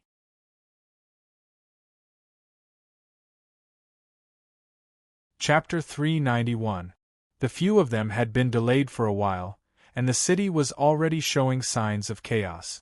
Everyone, gather all the men you can find and control the order of the city. We can't let those people take advantage of the situation. Then restore the power and connect all the power equipment to the new energy source of the Quinn Group.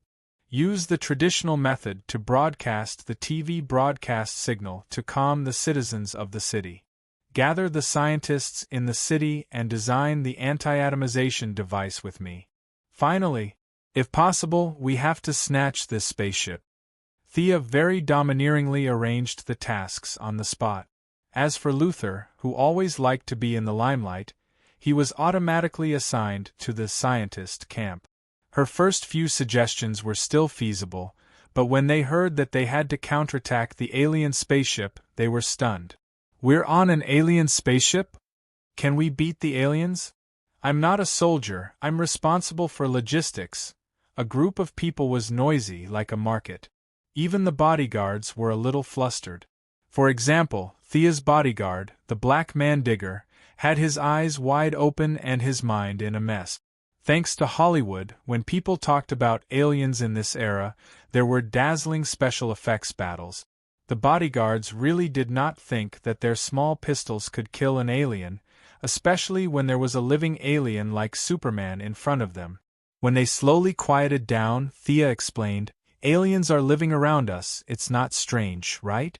You don't think that something as bizarre as the shrinking of the city was done by mad scientists on Earth, do you?" Everyone shook their heads. They did not believe that Earth had such advanced technology. A few angry people even muttered that if it was done by an Earthling, they would beat the sh*t out of him. You're all so flustered, let alone ordinary citizens. That's why I have to stabilize the situation first before broadcasting. Which one of you has a better idea? Several people in power looked at each other. They were qualified to fight for the leadership, but they also hoped that Thea would save them at the critical moment. A few of them sensibly chose to wait and see. The rest of the people were stunned by the news. They had no idea about the leadership at all. Luther, on the other hand, had some thoughts about this leader. However, he had lost previously and his momentum had weakened significantly. He also observed that the other big shots were silent. Since he didn't know the inside story, he chose to observe cautiously. There were more than 200 bodyguards and soldiers in total. As for where to go first, Thea decided to go to the National Guard station first. The power was gone, and mobile phone communications were jammed. It was as if the whole city was under the control of the devil. The dark side in many people's hearts was growing rapidly. They had just arrived on the streets when they saw several robberies and murders. Kill one on sight. This was Thea's strategy. Since the mayor of the metropolis was not around, the deputy mayor and several councillors hesitated for a moment before shutting their mouths.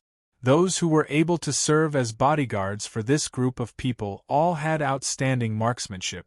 All the bad guys they encountered along the way were shot dead. When they arrived at the military encampment, they still ran into trouble. The officer of the encampment insisted that the Pentagon order the troops to leave the encampment. General Ryan spat on his face. Where was he supposed to find the Pentagon in this damned place? In the end, the old general, another lieutenant general, and 3 major generals jointly wrote a letter of guarantee and handed it to the officer of the encampment. Only then did they obtain the command of the encampment. Half of you will suppress the riots in the city. The other half will look after the armory. Thea's order was concise and comprehensive. There was no other way. There were always those who were not afraid of death and wanted to take advantage of the chaos to steal some advanced weapons. These people were hard to guard against. There were those who colluded with the outside world and those who openly robbed. Thea had to be on guard early. The command of the police station was obtained very smoothly. Under the deputy mayor's order, half of them went out on the streets and the other half guarded the armory, just like in the military encampment. Along the way, there were veterans who joined the team from time to time. General Ryan also pulled his daughter into the team. Sia asked the little death-courting expert Louise Lane in a roundabout way. Just as she had guessed, Clark Kent had returned to his hometown in Kansas for a vacation. He was indeed not in the city. It seemed that Superman could not be counted on for a while. Thea, what happened? Laura Michaels, the wife of the black man and the assistant of the Heaven's Eye Society's Amanda, found the team. Using the black man's connections, she squeezed to Thea's side and asked in a low voice. In the original timeline, her first marriage with the black man lasted very short. The black man's pride did not allow him to live off a woman for a long time, so they broke up peacefully. They only remarried when the black man joined the Green Arrow team. Now, with Thea's employment, the black man was doing well. Whether it was Amanda or Laura, they needed the black man to maintain contact with Thea. Although the couple's life was still a little bumpy, they were much more tolerant than they were in the original timeline. Thea could only tell her again in a low voice. Halfway through, Louise Ryan joined the audience, saying that it was the so-called reporter's right to know. Aliens, are we on an alien spaceship? Lara's ability to accept things was much stronger than a group of high-ranking officials. She instantly made a decision to stay by Thea's side and not leave. The black man did not know what she was thinking. He thought that his wife wanted to seek his protection. His masculinity instantly exploded, and he patted his chest to show that he would protect his wife. It was not easy to stabilize a big city with a population of tens of millions. Before evening, the chaos was finally suppressed. The hot-blooded people were beaten to death, and those with ulterior motives chose to wait and see. Thea first restored communication between her own people. Luther launched a small satellite over the city and set up a special channel to temporarily transmit communication information. Several of the city's main circuits were also connected to the Quinn Group. The power plant was on the outskirts of the city and did not come at all. They could only rely on the new energy source developed by Quinn to supply the city's electricity. Using the broadcast room of the Daily Planet, Thea began to speak to the city. The reputation that she had gained in the metropolis was quite useful. Most people knew Thea and knew that she was a young and caring billionaire. You may or may not know me. It doesn't matter. But please listen carefully to what I'm about to say. Many people have questions. Where did the electricity go? Where did the communication signal go? Where did the city's water supply and gas go? Let me tell you. We were kidnapped by an evil alien. We were all shrunk by an extremely advanced technology and then locked in glass containers. Yes, you can see it now. It's not some special metal. It's just a $2 glass container that we bought from the market. All of us were shrunk. Her shocking remarks made everyone who was listening to her speech dumbfounded. Even the robbers who were clamoring for a large sum of money stopped their actions. This was too unexpected for everyone. What was the point of robbing when they had been shrunk by aliens?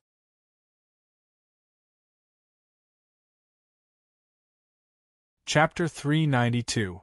The homeless man who was preparing to steal from the burger shop listened to the broadcast with the salesman. Several robbers with black masks and rifles also sat with the bank staff to listen to the shocking news. The truck driver parked his car in the middle of the road. The city was shrouded in darkness, and he no longer had to transport goods. The small shops were also closed, and no one would come to buy things today. The teachers and students in the school, the doctors and patients in the hospital, all quieted down, and several lunatics were also gagged. Only Thea's voice could be heard in the city. Thea left a few seconds for everyone to digest the news, and then she continued. The evil aliens miscalculated. They underestimated the wisdom of us Earthlings. A group of scientists and I are working hard to crack a way to restore everyone and the city to its original state. Just give us a little time, and everyone will return to normal. Thea's voice suddenly rose from low to high, and the residents of the city were moved by her words. Although there were still many people who were skeptical, the original low mood finally returned to normal. From the live broadcast of Daily Planet, faint cheers could be heard from some places, and Thea smiled with satisfaction. She was smiling, but there were people who were extremely displeased. Lex Luthor never thought that he would be automatically assigned to a group of scientists one day. To think that he, Lex Luthor, the smartest person on Earth, would be reduced to such a state. This made him gnash his teeth in hatred, and he wanted to bite Thea's smiling face. But no matter how much he hated, scientific research could not be improved. If he could, he could. If he couldn't, he couldn't.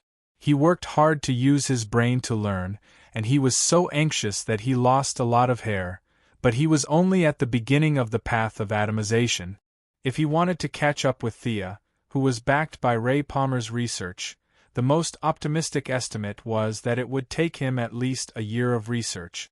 Therefore, although Ray Palmer was a joker, he was also a joker with a high IQ. His IQ was not as high as Luthor's, but the gap was not that big. Even the scientist from the 25th century, Reverse Lightning, praised him. How could Luthor catch up with Ray Palmer's 10 years of research by cramming at the last minute? Citizens, please remain calm. The law is still in place. The military and police are all on the street. I have received the authorization of the Parliament to kill all troublemakers on the spot. Everyone just needs to endure for 2 days and maintain the stability of the city. I promise to send everyone back to Earth. Thea was using a tiger's skin as a flag. How was she going to get the authorization from the Parliament? However, it was true that strict laws were needed to protect the safety of most people, especially those in power in the room. Without laws and rights, they were nothing. Old Man Ryan had secretly mobilized the army. In peacetime, he could be executed on the spot. He had been feeling uneasy. Now that he saw Thea using the Parliament as a scapegoat, he felt much better. After the TV talk ended, Thea returned to reality. She still had to lead the group of scientists to study the problem of anti-atomization. Thea's words pulled Luthor back to reality. Mr. Luthor, how many spacesuits do you have? At this moment, Luthor's mind was filled with formulas and theorems. He had almost forgotten his surname. It took him a long time to realize that someone was calling him. He didn't know why she would suddenly mention spacesuits, but he still answered truthfully, more than 300. Thea nodded. She looked at everyone's puzzled eyes and said, the Quinn Group also has more than 100. If several departments in the city collect them, there may be a few hundred more. Everyone still didn't understand why she said this. However, Luthor reacted quickly. You mean the oxygen content in this spaceship is different from that on Earth? He really didn't pay attention to the oxygen problem. This didn't mean that Luther was stupid or Thea was smart. It was just that Luther had always lived on Earth. His inherent thinking didn't switch to space combat. Thea was different. She had fought back and forth at the Wall of Origin. She had the ability to survive in a vacuum. Naturally, she could think of this problem. Yes, Mr. Luther is right. We don't know where we are now. Superman won't come to save us. Thea looked at the old man who had called for Superman to rescue them. I don't think this spaceship is too big. I don't know if the oxygen in the spaceship is suitable for us Earthlings. If everything goes well, there can't be too many people who can return to their original state. They must be combatants. Only then can we successfully seize this spaceship. Luther realized that he had overlooked a lot of things. He took out some kind of instrument from his pocket and calculated. There's no need to check. I've done the math. This glass dome is using some kind of spatial knowledge. It's absorbing the oxygen from our original city. Now that we've shrunk, the oxygen consumption has also decreased. The oxygen in the glass dome is enough for us to use for about 10 days, Thea said slowly. Damn it. Luther did some calculations. Just as Thea said, he was completely speechless. He was one step too late. Originally, he did not take Thea seriously. Now, Thea's position in his heart was rising. She was no longer the dispensable heir of the nouveau riche group. 10 days. The heavy word echoed in everyone's heart. The task for you all is to stabilize the city. Search for scientists from various fields and select combatant. I estimate that the laser launcher will be completed in 3 days. When the time comes, we'll seize the spaceship first. Thea assigned tasks to these useless high-ranking officials. Then, she pulled Leon aside to talk. Luther wanted to hear what they were talking about, but he was stopped by 2 of the old man's fierce-looking guards. What's wrong? The old man was puzzled. Do you know who our enemy is? Thea asked. Leon shook his head. Thea did not want to keep him in suspense. It's a highly evolved artificial intelligence. It has destroyed countless planets. Superman's planet was destroyed by it. At first, the old man felt like he was listening to a story. But when he heard the last sentence, his expression changed.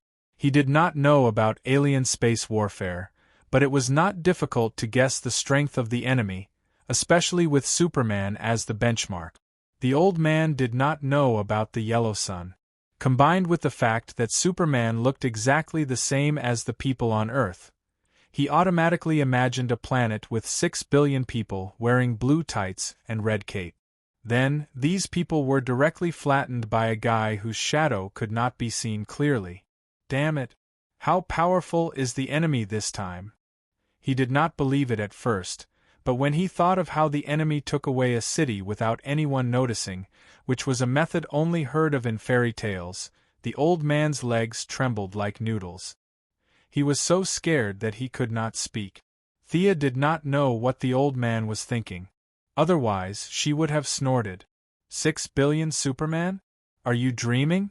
With such a powerful force, even God would have to run away if 6 billion Superman came.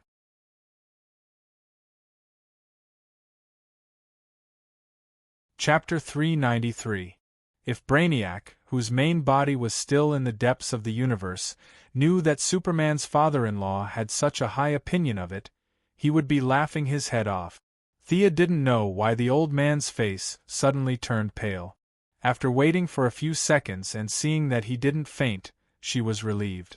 Right now, this spaceship is just one of the spaceships it has spread out into the vast universe. Its main body is still in the depths of the universe. If we want to seize this spaceship, we have to intercept its communication signals. Do you understand what I mean? Thea explained her intentions. The old man had just caught his breath. What the hell did he understand? Seeing his blank face, Thea could only explain again. Artificial intelligence is that powerful? The old man asked Thea uncertainly. Yes, all high-tech planets in the universe prohibit the development of artificial intelligence. I remember I told you in the Department of Defense, right? We have to intercept the signal of this spaceship as soon as possible. This step can't be done by machines. It can only be intercepted manually, and it has to be done secretly. I need all the hackers under the control of the military to do this. We can't use civilians. This matter has to be kept secret. The old man finally understood Thea's general strategy and felt that it wouldn't be difficult to do. He had already transferred the garrison, so it wouldn't be a problem to transfer a few more imprisoned hackers. After the old man was sent away, the government personnel outside were ordered to leave. The power supply was limited, and food and drinking water were distributed according to the needs. In short, everything was done according to the disaster prevention plan. In the end, Thea led a group of scientists, including Luther, to study the problem of anti-atomization. At first, the scientists were not convinced by her leadership, but they were all stunned by the theories she threw out. Luther could at least understand 40 to 50% of it, and the others could only understand 10% of it. It was possible to copy the theory of Atom Man, but there were still many difficulties to be solved in practice.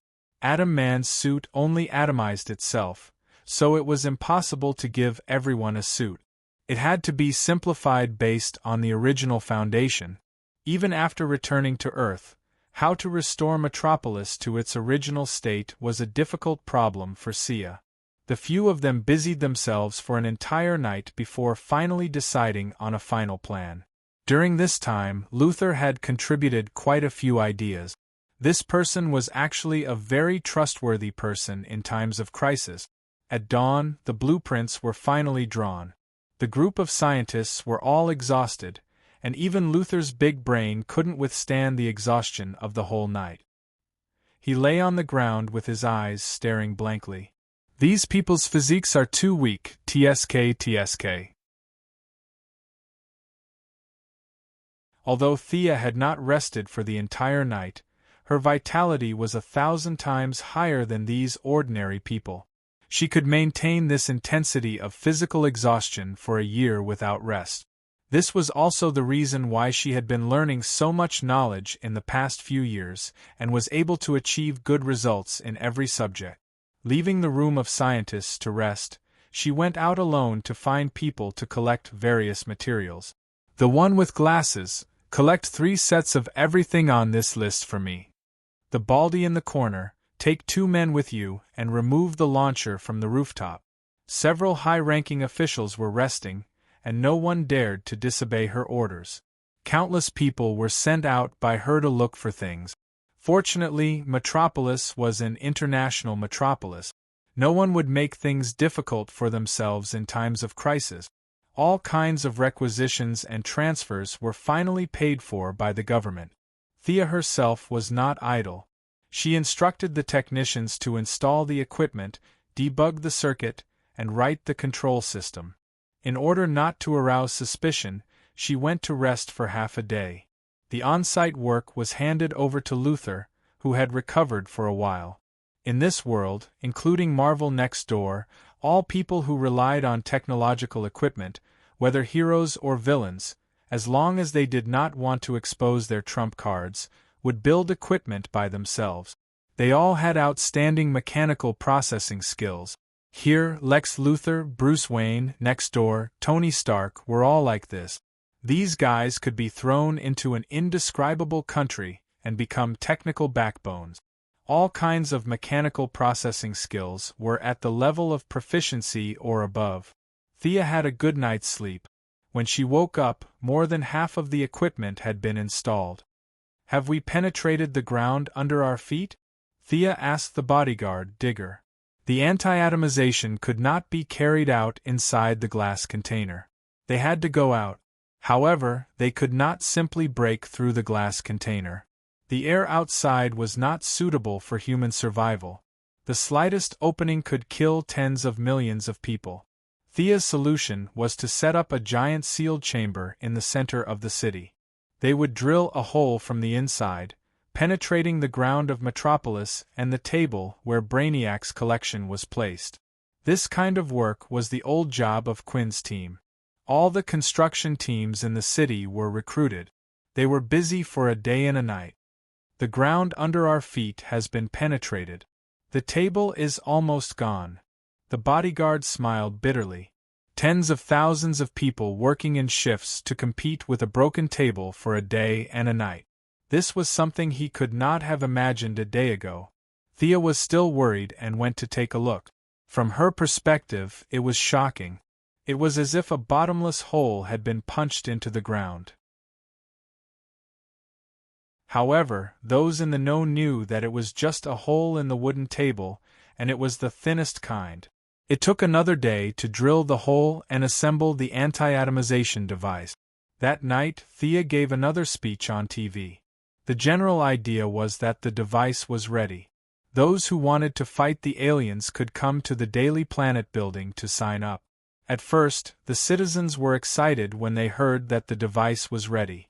However, Thea's words calmed them down instantly. What a joke! The first people to be restored would fight the aliens? In the movies, the aliens looked like idiots.